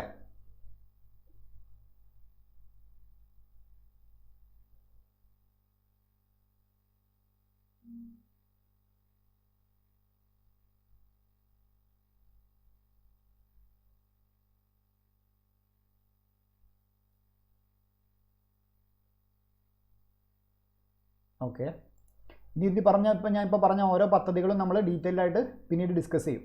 നമുക്ക് അറിഞ്ഞിരിക്കേണ്ട കാര്യങ്ങളുണ്ടോ, സംഭവം ഇത്ര അറിഞ്ഞാൽ മതി. ഇതിൻ്റെയൊക്കെ ഒരു എന്താ പറയുക, ജസ്റ്റ് രണ്ട് കൺസെപ്റ്റുകൾ പഠിക്കുക, എല്ലാം ഡീറ്റെയിൽ ആയിട്ട് നമുക്ക് ആവശ്യമില്ല. എക്സാം എന്താണോ ഡിമാൻഡ് ചെയ്യുന്നത് മാത്രം പഠിക്കുക. ഇനി അടുത്ത് നമുക്ക് നോക്കാം. ഇപ്പോൾ ഇത്രയും കാര്യങ്ങൾ പറഞ്ഞു. ഇനി ഇതിൻ്റെ അർബനൈസേഷൻ്റെ ഒരു ട്രെൻഡ് എങ്ങനെയാണെന്ന് നമുക്ക് നോക്കാം. നീതി ആയോഗ് പറയുന്നത് എന്താണെന്ന് വെച്ച് കഴിഞ്ഞാൽ, ഇന്ത്യയിലെ നഗരങ്ങൾ ഭൂമിയുടെ അതായത് ഇന്ത്യയുടെ മൊത്തം ഭൂമി എടുത്തു കഴിഞ്ഞാൽ അതിൻ്റെ 3% മാത്രമേ വരുന്നുള്ളൂ, നഗരങ്ങൾ വരുന്നുള്ളൂ എന്നാണ് പറയുന്നത്. പക്ഷേ നമ്മുടെ ഇന്ത്യയുടെ 60% GDP ആരാണ് ചെയ്യുന്നത്? GDP ആരാണ് സംഭാവന ചെയ്യുന്നത്? നമ്മുടെ നഗരങ്ങളാണ്. മനസ്സിലായല്ലോ? എന്താണ് GDP എന്ന് പറഞ്ഞാൽ അറിയാലോ? അപ്പോൾ അത് എവിടെ നിന്നാണ് സംഭാവന ചെയ്യുന്നത്? ഈ പ്രദേശം. അപ്പോൾ നമ്മുടെ ടോട്ടൽ ഇന്ത്യയിലെ നഗരങ്ങൾ എടുത്തു കഴിഞ്ഞാൽ 3%മേ ഉള്ളൂ. പക്ഷേ ഈ 3% നിന്നാണ് 60% GDPയും വരുന്നത്. 60% GDPയും വരുന്നത് എന്ന് പറയണം. ഗ്രോസ് ഡൊമസ്റ്റിക് പ്രോഡക്റ്റ് എന്താണെന്ന് അറിയണം. നമ്മുടെ ഇന്ത്യയുടെ ടെറിട്ടറിയുടെ ഉള്ളിലുണ്ടാക്കുന്ന കാര്യങ്ങൾ മാത്രമാണ്. Within the territory of India അതിൽ നടക്കുന്ന പ്രൊഡക്ഷനും കാര്യങ്ങളുമാണ് എവിടെ വരുന്നത്. അതിൽ വരുന്ന പ്രൊഡക്റ്റ് കാര്യങ്ങളാണ് എവിടെ വരുന്നത്? GDP വരുന്നത്. അത് നമ്മൾ എക്കണോമിയിൽ പഠിച്ചിട്ടുണ്ടാവും. GDP എന്താണ്, GNP എന്താണെന്നുള്ള കാര്യങ്ങളൊക്കെ പഠിച്ചിട്ടുണ്ടാവും. മനസ്സിലായല്ലോ? അപ്പോൾ ഇതാണ് ഇതിൻ്റെ ആര് പറഞ്ഞാണ്? നീതി ആയോഗിൻ്റെ ഒരു സ്റ്റേറ്റ്മെൻറ്റാണ്, അവരുടെ റിപ്പോർട്ടിലെ ഒരു കാര്യമാണ്. ഇനി ലോകത്തിലെ ഏറ്റവും വലിയ രണ്ടാമത്തെ നഗര സംവിധാനമാണ് ഇവിടെ ഇന്ത്യയിൽ. ലോകത്തിലെ ഏറ്റവും വലിയ രണ്ടാമത്തെ നഗര സംവിധാനമാണ് ഇന്ത്യയിൽ. ഏറ്റവും വലുത് ഏതാണ്? അത് ചൈനയിലാണ്. രണ്ടാമത്തെ നഗര സംവിധാനം ഇന്ത്യയിലാണ്, വലുത് ചൈനയിലാണ്. മൊത്തം ആഗോള നഗര ജനസംഖ്യയുടെ 11% ഇന്ത്യൻ നഗരങ്ങളിലാണ് താമസിക്കുന്നത്. ജസ്റ്റ് ഫാക്റ്റുകൾ കാര്യങ്ങൾ മാത്രമാണ്, കാണാതെ പഠിക്കേണ്ട കാര്യങ്ങളൊന്നുമില്ല. മൊത്തം ആഗോള നഗര ജനസംഖ്യയുടെ 11% ഇന്ത്യൻ നഗരങ്ങളിലാണ്. അടുത്ത 2 ദശകങ്ങൾക്കുള്ളിൽ ഇന്ത്യയിലെ നഗര ജനസംഖ്യ മൊത്തം ജനസംഖ്യയുടെ 50% കവിയുമെന്നാണ് പ്രവചിക്കപ്പെടുന്നത്. അടുത്ത 2 ദശകം എന്ന് പറയുന്നത് 20 വർഷം കഴിയുമ്പോൾ ഇന്ത്യയിൽ നഗര ജനസംഖ്യ എന്ന് പറയുന്നത് ഏകദേശം ടോട്ടൽ ജനസംഖ്യയുടെ 50% കഴിയുമെന്നാണ് പറയുന്നത്. ജനസംഖ്യയുടെ എത്ര ശതമാനമാണ് നഗര ജനസംഖ്യ? ജനസംഖ്യയുടെ, അതായത് നഗര ജനസംഖ്യ, അർബൻ പോപ്പുലേഷൻ ടോട്ടൽ പോപ്പുലേഷൻ്റെ എത്രയാണ് ഇൻറ്റു 100. ഇതാണ് ഈ പറഞ്ഞിരിക്കുന്നത്. ജനസംഖ്യയുടെ എത്ര ശതമാനമാണ് നഗര ജനസംഖ്യ എന്ന അടിസ്ഥാനത്തിലാണ് നഗരവൽക്കരണത്തിൻ്റെ തോത്, റേറ്റ് ഓഫ് അർബനൈസേഷൻ അളക്കുന്നത്. മനസ്സിലായല്ലോ? അപ്പോൾ റേറ്റ് ഓഫ് അർബനൈസേഷൻ അളക്കുന്നത് ഈ രീതിയിലാണ്: urban population divide by total population into 100. ഇതാണ് എന്ത് റേറ്റ് ഓഫ് അർബനൈസേഷൻ എന്ന് പറയുന്നത്. ഇത് വളരെ ഇമ്പോർട്ടൻറ്റ് പോയിൻ്റാണ്. ഇത് കാണാതെ പഠിക്കുക കേട്ടോ. ഇന്ത്യയിലെ നഗരവൽക്കരണത്തിൻ്റെ തോത് എന്ന് പറയുന്നത് നമ്മൾ ഈ പഠിക്കുന്ന എല്ലാം 2011 സെൻസസ് വെച്ചിട്ടാണ് പഠിക്കുന്നത്. മനസ്സിലായില്ലേ? അപ്പോൾ 2011 സെൻസസിലെ കാര്യങ്ങളാണ് ഈ പറയുന്നത്. ഇന്ത്യയിൽ നഗരവൽക്കരണത്തിൻ്റെ തോത് 2011 എത്രയായിരുന്നു? 31.16%. വളരെ ഇമ്പോർട്ടൻ്റ് ആയിട്ടൊരു ഫാക്റ്റാണ്. ഇത് സ്റ്റേറ്റ്മെൻ്റ് ആയിട്ട് വരാം. ഓക്കെ. അപ്പോൾ ഇന്ത്യയിൽ നഗരവൽക്കരണത്തിൻ്റെ തോത്, റേറ്റ് ഓഫ് അർബനൈസേഷൻ എന്ന് പറയുന്നത് 31.16% ആയിരുന്നു. ഇത് മറ്റ് വികസ്വര രാജ്യങ്ങളെ അപേക്ഷിച്ച് മറ്റ് ഡെവലപ്ഡ് കൺട്രീസിനെ നോക്കുമ്പോൾ ഇത് കുറവാണ്. അപ്പോൾ ഞാൻ ഈ റെഡിൽ കൊടുത്ത് വളരെ ഇമ്പോർട്ടൻ്റ് ആയിട്ട് പഠിക്കുക. ഇനി നഗരകേന്ദ്രങ്ങളുടെ വികാസവും നഗരകേന്ദ്രങ്ങളുടെ അർബൻ സെൻറ്റേഴ്സിൻ്റെ ഡെവലപ്മെൻറ്റും പുതിയ പട്ടണങ്ങളുടെ ആവിർഭാവവും രാജ്യത്ത് നഗര ജനസംഖ്യയുടെയും നഗരവൽക്കരണത്തിൻ്റെയും വളർച്ചയിൽ നിർണായക പങ്ക് വഹിച്ചിട്ടുണ്ട്. മനസ്സിലായല്ലോ? അർബൻ സെൻറ്റേഴ്സ് ഇങ്ങനെ വികസിച്ച് വരാകുമ്പോൾ കൂടുതൽ ആൾക്കാർ അവിടെ പോയിട്ട് താമസിക്കും, അർബൻ സെൻറ്റേഴ്സിന് ചുറ്റും. കാരണം അവിടെ എല്ലാ വേണ്ട സർവീസസും അവിടെ അവൈലബിൾ ആയിരിക്കും. പിന്നെ അല്ലാതെ പുതിയ പട്ടണങ്ങൾ ഇങ്ങനെ പുതിയ ടൗണുകൾ ഇങ്ങനെ വന്നുകൊണ്ടിരിക്കുകയാണ്. മനസ്സിലായല്ലോ? അപ്പോൾ രാജ്യത്ത് നഗര ജനസംഖ്യയുടെയും നഗരവൽക്കരണ അർബനൈസേഷൻ്റെയും വളർച്ചയിൽ നിർണായക പങ്ക് വഹിച്ച കാര്യങ്ങളാണ് ഈ പറയുന്ന അർബൻ സെൻറ്റേഴ്സിൻ്റെ വികാസവും പുതിയ പട്ടണങ്ങളുടെ ആവിർഭാവവും. ഈ 2011 സെൻസസ് പ്രകാരം അവസാന 2 ദശാബ്ദങ്ങളിൽ നഗരവൽക്കരണത്തിൻ്റെ തോത് കുറഞ്ഞു വരുന്നതായി കാണാം. ഇത് NCERTയിലെ ഒരു ഫാക്റ്റാണ് കേട്ടോ. NCERTയിലെ ഒരു ഫാക്റ്റാണിത്. 2011 ഈ പറഞ്ഞ സാധനങ്ങളൊക്കെ NCERTയിൽ നിന്ന് എടുത്താണ്. 2011 സെൻസസ് പ്രകാരം അവസാന 2 ദശാബ്ദങ്ങളിൽ, അതായത് അവസാന 2 ദശാബ്ദം എന്ന് പറയുമ്പോൾ 2001, 2011 ആ ഒരു സമയത്ത് നഗരവൽക്കരണത്തിൻ്റെ തോത്, റേറ്റ് ഓഫ് അർബനൈസേഷൻ കുറഞ്ഞു വരുന്നതായി കാണുന്നു എന്ന് പറയുന്നുണ്ട്. അത് പറയുന്ന ഒരു ചാർട്ടാണിത്. 2011 സെൻസസ് പ്രകാരം 2001, 2011 സമയത്ത് അർബനൈസേഷൻ്റെ തോത്, റേറ്റ് ഓഫ് അർബനൈസേഷൻ എന്ന് പറയുന്നത് കുറഞ്ഞു വരുന്നുണ്ട്. കണ്ടില്ലേ? 36.47 31.13 പിന്നെ അതെന്തായി? 31.08. അത് കുറഞ്ഞു വരുന്നുണ്ട്. അപ്പോൾ ആ കാര്യം കൂടി ഒന്ന് ആലോചിച്ച് വയ്ക്കുക. ഓക്കെ ആണല്ലോ?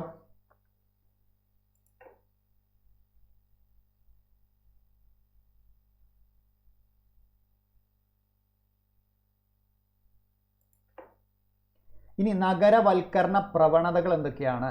ട്രെൻഡ്സ് എന്തൊക്കെയാണ്? നമ്മുടെ അർബനൈസേഷൻ്റെ ട്രെൻഡുകൾ എന്താണെന്ന് നമുക്ക് നോക്കാം. 1951 ഇന്ത്യയിലെ അതായത് നമുക്ക് സ്വാതന്ത്ര്യം കിട്ടി, റിപ്പബ്ലിക്കൊക്കെ കഴിഞ്ഞ് നെക്സ്റ്റ് വർഷം 1951 എന്താ സംഭവം? ഇന്ത്യയിലെ നഗര ജനസംഖ്യ എത്രയേ ഉള്ളൂ? വെറും 0.37. അതായത് ടോട്ടൽ ജനസംഖ്യയുടെ 0.37% മാത്രമേ അർബൻ പോപ്പുലേഷൻ ഉണ്ടായിരുന്നുള്ളൂ 1951.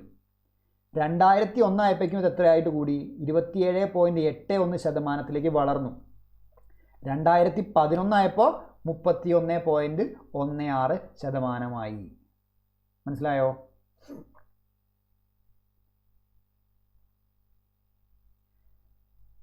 ഇനി 2011 സെൻസസ് പ്രകാരം ഇന്ത്യയിലെ ആകെ ജനസംഖ്യയുടെ 31.16% നഗരങ്ങളിലാണ് കാണപ്പെടുന്നത്.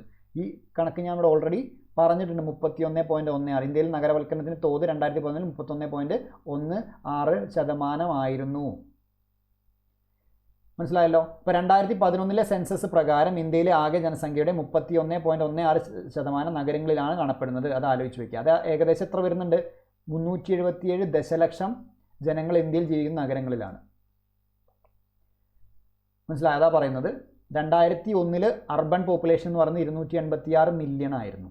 അതായത് ടോട്ടൽ പോപ്പുലേഷൻ 27.81% ആയിരുന്നു. 2011 എത്രയായി മാറി? ഇന്ന് മാറി 377 മില്യൺ പോപ്പുലേഷനായി. അതെത്രയായി?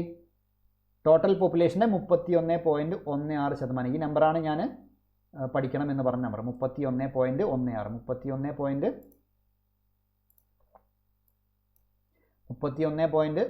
ഓക്കെ.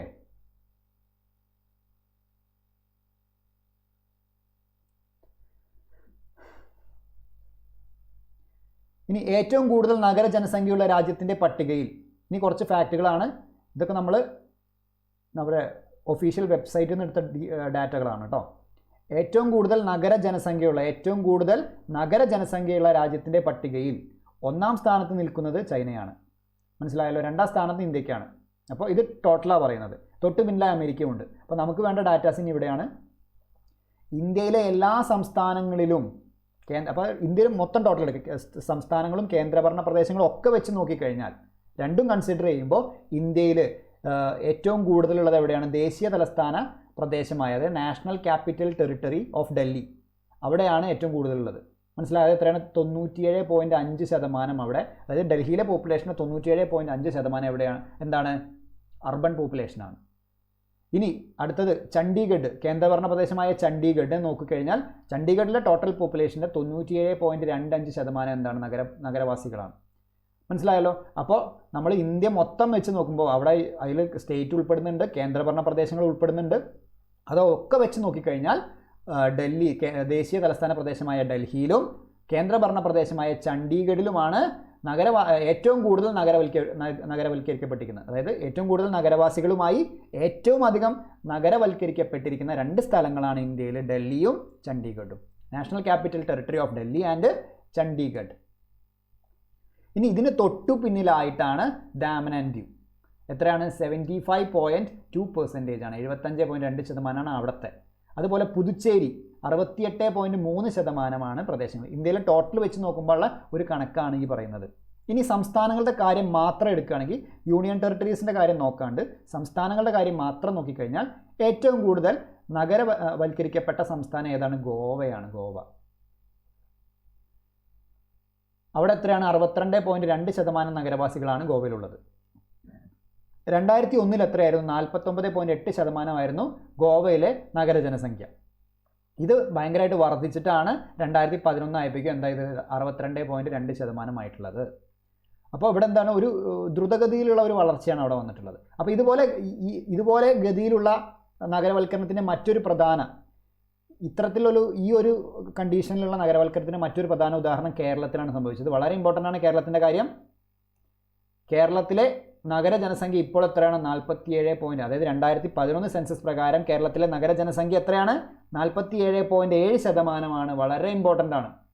മനസ്സിലായോ? വളരെ വളരെ ഇമ്പോർട്ടൻ്റ് ആണ്. കേരളത്തിലെ നഗരജനസംഖ്യ ഇപ്പോൾ എത്രയാണ്? 47.7%. ഒരു ദശകം മുന്നേ എന്ന് പറഞ്ഞാൽ 2001 എത്രയായിരുന്നു? 25.9% മാത്രമായിരുന്നു കേരളത്തിലെ നഗരജനസംഖ്യ. 2011 47.7% വളർന്നു. അതും ഒരു വേഗത്തിലുള്ള വളർച്ചയാണ് കാണിക്കുന്നത്.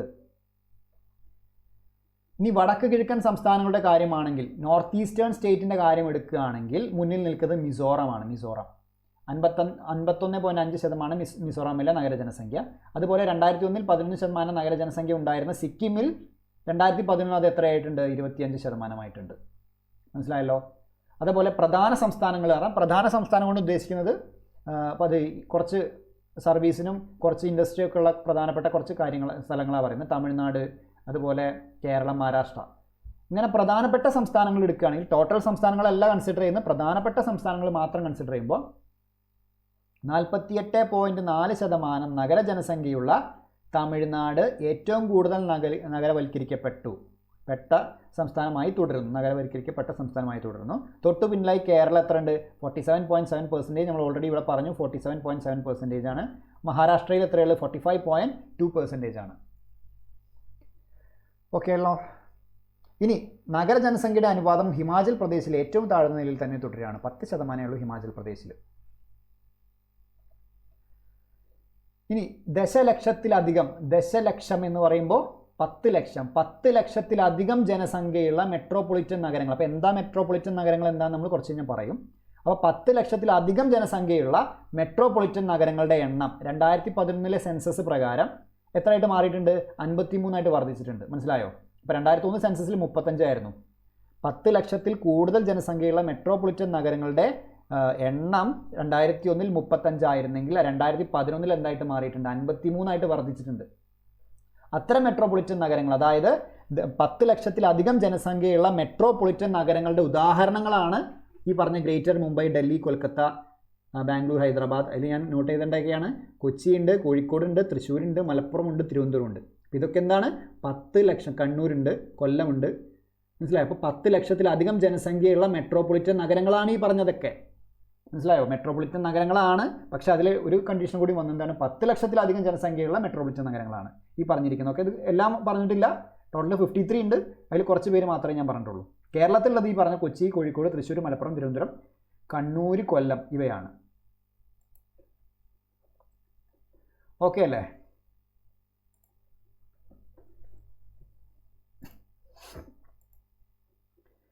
ഇനി നഗരങ്ങളുടെ വർഗീകരണം ജനസംഖ്യ വലുപ്പത്തിൻ്റെ അടിസ്ഥാനത്തിൽ. ജനസംഖ്യയുടെ വലുപ്പത്തിൻ്റെ അടിസ്ഥാനത്തിൽ നമുക്ക് എങ്ങനെ നഗരങ്ങളെ, അർബൻ ഏരിയകളെ എങ്ങനെ നമുക്ക് ക്ലാസിഫൈ ചെയ്യാമെന്നാണ് പറയുന്നത്. ആദ്യം പറയുന്നത് ഇന്ത്യൻ സെൻസസ് പ്രകാരം തന്നെ നഗരകേന്ദ്രങ്ങളെ 6 വിഭാഗങ്ങളായിട്ടാണ് തിരിച്ചിരുന്നത്. 6 കാറ്റഗറീസ് ആയിട്ടാണ് തരംതിരിച്ചിട്ടുള്ളത്. അതിൽ ആദ്യം പറയേണ്ടത് ക്ലാസ് 1 പട്ടണം അല്ലെങ്കിൽ നഗരമാണ് ആദ്യം പറയുന്നത്. ഇവിടെ എന്താ പറയുന്നത്? 1 ലക്ഷത്തിലധികം ജനസംഖ്യയുള്ള നഗരകേന്ദ്രമാണ്. അതായത് 1 ലക്ഷത്തിലധികം ജനസംഖ്യയുള്ള നഗരകേന്ദ്രങ്ങളെ നമ്മൾ എന്ത് വിളിക്കുന്നു? ക്ലാസ് 1 പട്ടണം അഥവാ നഗരം എന്ന് വിളിക്കുന്നു. കണ്ടോ? ഇന്ത്യയിലെ നഗര ജനസംഖ്യയുടെ 60% കൂടുതലും ഈ പറഞ്ഞ ക്ലാസ് 1 നഗരങ്ങളിൽ പെടുന്നവയാണ്. ഇന്ത്യയിലെ നഗര ജനസംഖ്യയുടെ 60% കൂടുതലും ഈ പറഞ്ഞ ക്ലാസ് 1 നഗരങ്ങളിലാണ് പെടുന്നവയാണെന്ന് മനസ്സിലാക്കുക. അപ്പോൾ ഏറ്റവും കൂടുതൽ 60% നഗര ജനസംഖ്യ എവിടെയാണ്? ക്ലാസ് 1 ടൗൺ അല്ലെങ്കിൽ സിറ്റിയിലാണ് ഉള്ളത്. അപ്പോൾ എന്താണ് ക്ലാസ് 1 ടൗൺ സിറ്റി എന്ന് പറഞ്ഞാൽ? 1 ലക്ഷത്തിലധികം ജനസംഖ്യയുള്ള നഗരകേന്ദ്രങ്ങളെയാണ് ക്ലാസ് 1 പട്ടണങ്ങൾ അല്ലെങ്കിൽ നഗരങ്ങൾ എന്ന് പറയുന്നത്. ഇനി എന്താണ് മെട്രോപൊളിറ്റൻ നഗരം? ഞാൻ പറഞ്ഞു നേരത്തെ 10 ലക്ഷത്തിൽ കൂടുതൽ ജനസംഖ്യയുള്ള മെട്രോപൊളിറ്റൻ നഗരങ്ങളെ പേരാണ് ഞാൻ നേരത്തെ പറഞ്ഞത്. അതിലാണ് നമ്മൾ കേരളത്തിൽ കുറേ സ്ഥലങ്ങൾ പറഞ്ഞു. അപ്പോൾ എന്താണ് മെട്രോപൊളിറ്റൻ നഗരം എന്ന് പറഞ്ഞാൽ? 1 മുതൽ 5 ലക്ഷം വരെ, 1 മുതൽ 5 ദശലക്ഷം, അതായത് 50 ലക്ഷം, 1 മുതൽ 50 ലക്ഷം വരെ ജനസംഖ്യയുള്ള നഗരങ്ങളാണ് എന്ത് പറയുന്നത്? 1 മുതൽ 1 ലക്ഷം മുതൽ 1 മുതൽ എന്ന് പറഞ്ഞാൽ 1 ലക്ഷം മുതലാട്ടോ. 1 ലക്ഷം മുതൽ 50 ലക്ഷം വരെ ജനസംഖ്യയുള്ള നഗരങ്ങളെയാണ് മെട്രോപൊളിറ്റൻ നഗരങ്ങൾ എന്ന് പറയുന്നത്. 1 lakh to 50 lakh. ഇനി 5 ദശലക്ഷത്തിലധികം 50 ലാഖിന് മുകളിലുള്ളത്, 50 ലാഖിന് മുകളിലുള്ളതാണ് എന്ത്?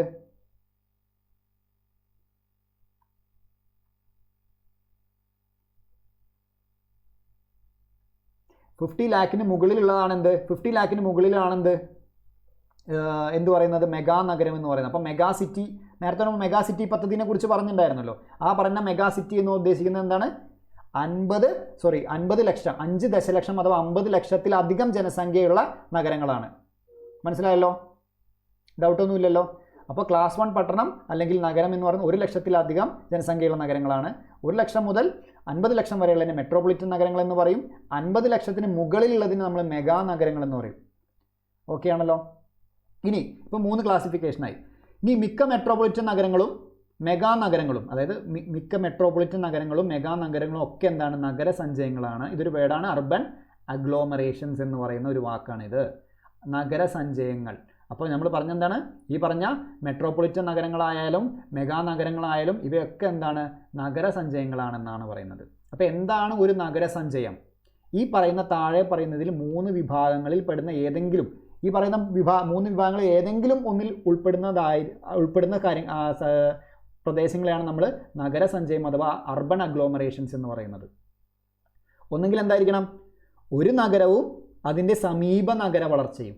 ഒരു നഗരം എന്ന് പറയുമ്പോൾ ഒരു സിറ്റിയും അതിൻ്റെ തൊട്ട് അടുത്തായിട്ട് അതിൻ്റെ സമീപ നഗര വളർച്ചയും. അപ്പം നഗര വളർച്ച എന്താണെന്ന് നമുക്ക് പറയാം. നഗര വളർച്ച എന്ന് പറഞ്ഞു കഴിഞ്ഞാൽ സിമ്പിളായിട്ട് പറയുകയാണെങ്കിൽ അപ്പോൾ ഒരു ടൗണ് അല്ലെങ്കിൽ ഒരു സിറ്റി അതുമായി ബന്ധപ്പെട്ട് കിടക്കുന്ന, അതിൻ്റെ ബോർഡറിൽ കൂടെ കിടക്കുന്ന, അതിനെ ബന്ധപ്പെടുത്തി കുറച്ച് കാര്യങ്ങളുണ്ടാവും. ഇപ്പോൾ ഉദാഹരണത്തിന് പറയുകയാണെങ്കിൽ റെയിൽവേ സ്റ്റേഷന്, കണ്ടോൺമെൻറ്റ് ഏരിയകൾ, പോർട്ട്, കടൽ പ്രദേശങ്ങൾ, അങ്ങനെ വരുന്ന അതാണ്. അത് നഗര വളർച്ച എന്ന് പറയുമ്പോൾ ഇത് പതിയെ ഇതിലേക്ക് ഇങ്ങനെ വളർന്നുകൊണ്ടിരിക്കും. ഈ നഗരം പതിയെ വളർന്നുകൊണ്ടിരിക്കും. അപ്പോൾ അതിൻ്റെ ബോർഡറുള്ള സാധനത്തിനെയാണ് നമ്മൾ അർബൻ ഔട്ട് ഗ്രോത്ത് അഥവാ നഗര വളർച്ച എന്നൊക്കെ പറയുന്നത്. കുറച്ച് ഞാൻ അവിടെ എത്തുമ്പോൾ പറയാം.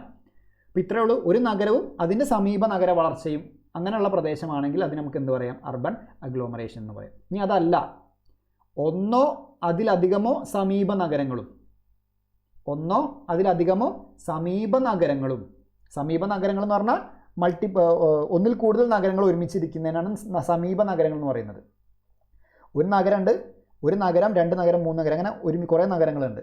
അങ്ങനെ സമീപ നഗരങ്ങളിൽ ഒന്നോ അതിലധികമോ സമീപ നഗരങ്ങളുടെ ഭാഗവും. ഇനി ഈ പറയുന്നതിനൊക്കെ എന്തുണ്ടാവും? നഗര വളർച്ച ഉണ്ടായിരിക്കും. മനസ്സിലായോ? ആദ്യം നമ്മൾ പറഞ്ഞു ഒരു നഗരം അതിൻ്റെ നഗര വളർച്ച എന്നാണ് പറഞ്ഞത്. ഇപ്പോൾ ഒരുപാട് നഗരങ്ങൾ ഒരുമിച്ച് നിൽക്കണം, ആ പറയുന്ന ഓരോന്നിനും എന്തുണ്ട്? സമീപ നഗര വളർച്ച ഉണ്ടാവും. മനസ്സിലായല്ലോ?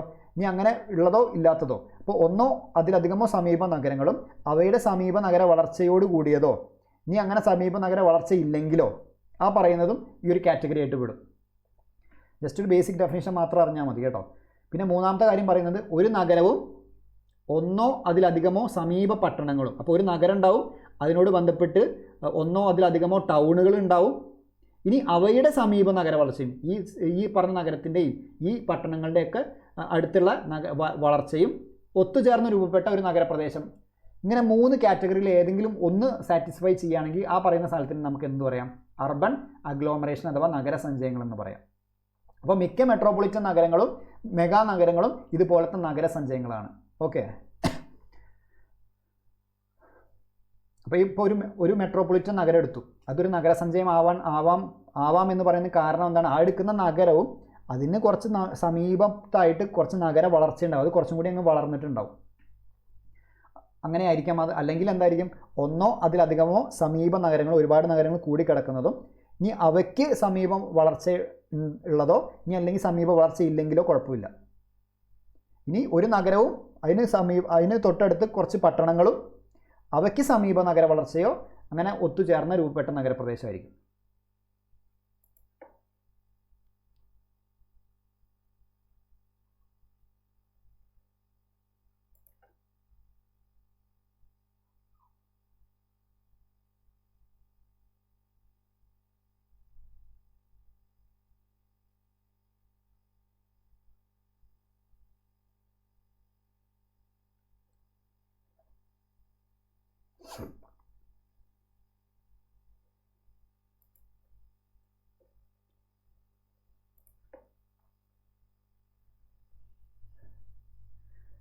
ഓക്കെ.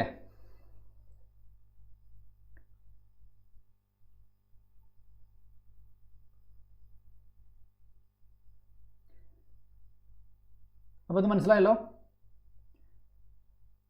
അപ്പോൾ മിക്ക മെട്രോപൊളിറ്റൻ നഗരങ്ങളും മെഗാ നഗരങ്ങളും എന്താണ്? നഗരസഞ്ചയങ്ങളാണ്. അർബൻ അഗ്ലോമറേഷൻസ് എന്താണെന്ന് പറഞ്ഞാൽ അതിൻ്റെ മൂന്ന് കാറ്റഗറി നമ്മൾ പറഞ്ഞു. ഇനി എന്താണ് ഞാൻ നേരത്തെ പറഞ്ഞില്ല നഗര വളർച്ച എന്ന് പറയുന്നതിൻ്റെ സംഭവം പറയുന്നത്?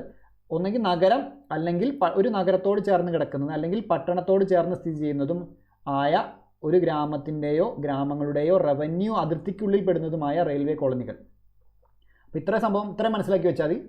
ഒരു നഗരം അല്ലെങ്കിൽ പട്ടണം, അതിനോട് ചേർന്ന് കിടക്കുന്ന റെയിൽവേ കോളനികൾ, സർവകലാശാല ക്യാമ്പസുകൾ, തുറമുഖ പ്രദേശങ്ങൾ, സൈനിക ക്യാമ്പ് തുടങ്ങിയവയാണ് നഗര വളർച്ചയ്ക്ക് ഉദാഹരണങ്ങൾ. നഗരം അല്ലെങ്കിൽ പട്ടണത്തോട് ചേർന്ന് സ്ഥിതി ചെയ്യുന്ന ഒരു നഗരം അല്ലെങ്കിൽ ഒരു പട്ടണത്തോട് ചേർന്ന് സ്ഥിതി ചെയ്യുന്ന അതിൻ്റെ അതിർത്തിക്കുള്ളിൽ പെടുന്ന എന്താ പറയുന്നത്? റെയിൽവേ കോളനികൾ, സർവകലാശാല ക്യാമ്പസുകൾ, തുറമുഖ പ്രദേശങ്ങൾ, സൈനിക ക്യാമ്പ്, ഇതൊക്കെയാണ് നമ്മൾ നഗര വളർച്ചയ്ക്ക് ഉദാഹരണങ്ങളായിട്ട് പറയുന്നത്. അതാണ് ഇവിടെ പറഞ്ഞ ഈ സമീപ നഗര വളർച്ച എന്ന് പറയുന്നത്. അങ്ങനത്തെ സാധനങ്ങളെയാണ് പറയുന്നത്. ഇനി 486 നഗരങ്ങളിൽ 58 എണ്ണവും മെട്രോപൊളിറ്റൻ നഗരങ്ങളാണ്. 468 നഗരങ്ങളിൽ 58 എണ്ണം എന്താണ്? മെട്രോപൊളിറ്റൻ നഗരങ്ങളാണ്. അവയിൽ 6 എണ്ണം എന്താണ്? 5 ദശലക്ഷത്തിലധികം ജനസംഖ്യയുള്ള മഹാനഗരങ്ങളാണ്. ഓക്കെ. അപ്പോൾ 468 നഗരങ്ങളിൽ 58 എണ്ണം മെട്രോപൊളിറ്റൻ നഗരങ്ങളാണ്. 6 എണ്ണം 5 ലക്ഷത്തിലധികം ജനസംഖ്യയുള്ള മഹാനഗരങ്ങളാണ്. നഗരജനസംഖ്യയുടെ 1/5 കൂടുതലും ഈ മഹാനഗരങ്ങളിലാണ് വസിക്കുന്നത്. മനസ്സിലായോ? നഗരജനസംഖ്യയുടെ 1/5 കൂടുതലും ഈ ജസ്റ്റ് ഒരു ഫാക്റ്റാണ്, ജസ്റ്റ് വായിച്ചു വിടുക, കാണാതെ പഠിക്കാനുള്ളതല്ല. അവയിൽ തന്നെ 18.4 ദശലക്ഷം ജനസംഖ്യയുള്ള ഗ്രേറ്റർ മുംബൈ ആണ് എന്ത്? ഏറ്റവും വലിയ നഗരം. അപ്പോൾ ലാർജസ്റ്റ് അർബൻ അഗ്ലോമറേഷൻ എന്ന് പറയുന്നത്, നഗരസഞ്ചയം എന്നറിയപ്പെടുന്നത് ഏതാണ്? ഗ്രേറ്റർ മുംബൈ ആണ്. അത് പഠിച്ചു വയ്ക്കുക. ഏറ്റവും വലിയ നഗരസഞ്ചയം എന്നറിയപ്പെടുന്നത് ഗ്രേറ്റർ മുംബൈ ആണ്. 18.4 ദശലക്ഷമാണ് അവിടുത്തെ ജനസംഖ്യ. രാജ്യത്തെ മറ്റ് നഗരസഞ്ചയങ്ങൾ ഏതൊക്കെയാണെന്ന് വെച്ച് കഴിഞ്ഞാൽ ഡൽഹി, കൊൽക്കത്ത, ചെന്നൈ, ബാംഗ്ലൂർ, ഹൈദരാബാദ് എന്നിവയാണ്. ക്ലിയർ ആണോ?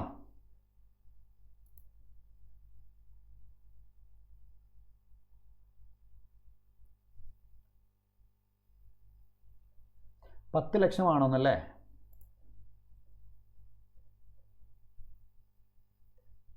ഞാൻ വെബ്സൈറ്റിൽ കണ്ടത് ഇങ്ങനെയാണ്. ഞാൻ ഒന്ന് ചെക്ക് ചെയ്തിട്ട് പറയാം കേട്ടോ, ക്ലാസ്സിൽ പറയാം. ഇനി നോട്ട് കൊടുക്കുമ്പോൾ അത് ഞാൻ ഇതാക്കാം. ഇനി 10 ആണെന്നുണ്ടെങ്കിൽ ഞാൻ തിരുത്താം. ഞാൻ വെബ്സൈറ്റിൽ കണ്ടത് ഇങ്ങനെയാണ്.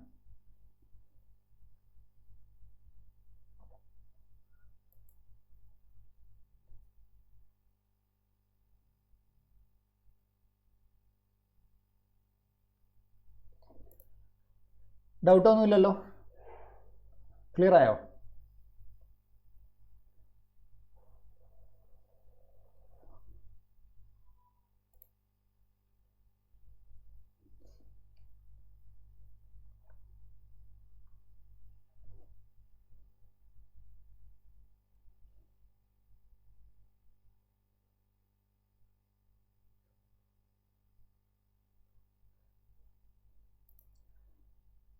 അപ്പോൾ ഇത്രയും കാര്യങ്ങൾ ഞാൻ നോട്ട് അപ്ലോഡ് ചെയ്യാം, അതൊന്ന് വായിച്ചാൽ മതി. മനസ്സിലായില്ലേ? ഒരുപാട് കാണാതെ പഠിച്ച് സമയം കളയേണ്ട സാധനങ്ങളല്ല, നമ്മൾ വായിക്കുക. ഒരു 2-3 വായനയിലൂടെ നമുക്കിത് എന്തൊരു ഓട്ടോമാറ്റിക്കലി നമ്മളെ മനസ്സിൽ വരും. പിന്നെ റെഡായിട്ട് മാർക്ക് ചെയ്ത കാര്യങ്ങൾ മാത്രം കൂടുതൽ സ്ട്രെസ് ചെയ്ത് പഠിക്കുക. അത് ഫാക്റ്റായിട്ട് സ്റ്റേറ്റ്മെൻറ്റായിട്ട് വരാൻ ചാൻസ് ഉള്ള കാര്യങ്ങളാണ്. അപ്പോൾ ഇന്നത്തെ ക്ലാസ് നമുക്ക് വൈൻഡപ്പ് ചെയ്യാം. ബാക്കി നമുക്ക് അടുത്ത ക്ലാസ്സിൽ നോക്കാം. അപ്പോൾ ആർക്കും ഡൗട്ടൊന്നുമില്ലല്ലോ?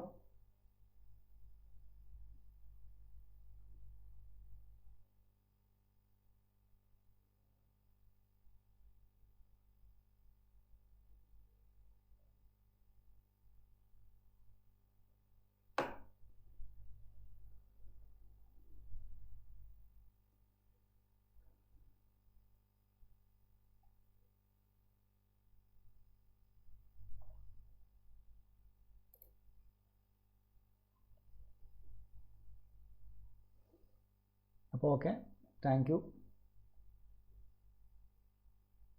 ഇപ്പോൾ നോട്ട് ഞാൻ ഇപ്പോൾ തന്നെ അപ്ലോഡ് ചെയ്യാം, അതൊന്ന് വായിച്ചാൽ മതി.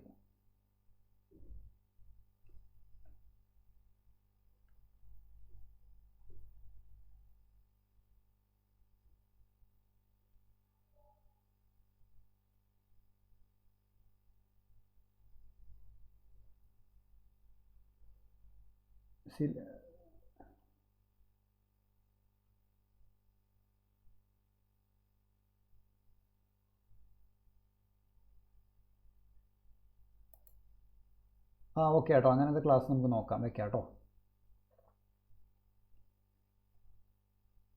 എങ്ങനെയാണ് പഠിക്കേണ്ടതെന്ന് വെച്ച് കഴിഞ്ഞാൽ, ഇപ്പോൾ നിങ്ങൾ സിലബസ് നോക്കുക. സിലബസ് നോക്കിയിട്ട് ഇപ്പോൾ അതിൽ ഓരോ കീവേഡും നമ്മൾ കവർ ചെയ്തിട്ടുണ്ടാവണം. ഉദാഹരണത്തിന് നമ്മൾ പൊളിറ്റിയാണ് എടുക്കുന്നതെങ്കിൽ അതിൽ ഓരോ പറയുന്ന ഇപ്പോൾ കോൺസ്റ്റിറ്റ്യൂഷൻ അസംബ്ലി, പ്രിയാമ്പിൾ, അങ്ങനെ ഓരോ സാധനങ്ങളും നമ്മൾ എന്ത് ചെയ്യണം, ആ സിലബസ് വെച്ച് കവർ ചെയ്യണം. മനസ്സിലായില്ലേ? അതേപോലെ വേണ്ടി മുന്നോട്ട് പോകണം പഠിക്കേണ്ടത്. ഇപ്പോൾ സ്പെഷ്യൽ ടോപ്പിക് ആണെങ്കിലും അതിൽ പറയുന്ന ഓരോ വാക്കുകളും നമ്മൾ കവർ ചെയ്യുന്നുണ്ടോ നോക്കണം. പിന്നെ സ്പെഷ്യൽ ടോപ്പിക്കിൽ സിലബസ് ഒരുപാട് കൊടുത്തിട്ടുണ്ടെങ്കിൽ അതിൻ്റെ മെയിൻ കാതലായിട്ടുള്ള പോർഷൻസിൽ നിന്ന് മാത്രമേ ക്വസ്റ്റ്യൻ വരത്തുള്ളൂ. സിലബസ് കൊടുക്കുമ്പോൾ അവരിങ്ങനെ ഡീപ്പായിട്ട് കൊടുക്കുന്നതാണ്. അത് യൂണിവേഴ്സിറ്റീസിൻ്റെ ക്വസ്റ്റ്യൻ പേപ്പർ വെച്ച് നോക്കിക്കഴിഞ്ഞാൽ തന്നെ നമുക്ക് മനസ്സിലാവുന്നത്. ഒരുപാട് ചവർ പോലെ സിലബസ് കൊടുക്കുന്നുണ്ടെങ്കിലും അതിൻ്റെ പ്രധാനപ്പെട്ട കാര്യങ്ങളിൽ നിന്നാണ് അതിൽ നിന്ന് ക്വസ്റ്റ്യൻ വരുന്നത്.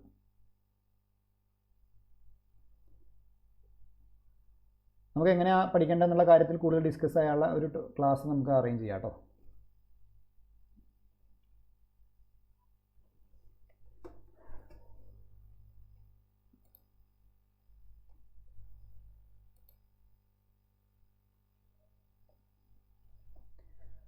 പിന്നെ നമുക്ക് വൈൻഡപ്പ് ചെയ്യാം, അടുത്ത ക്ലാസ്സിൽ കാണാം. ഓക്കെ, എല്ലാവരും നന്നായിട്ട് പഠിക്കുക.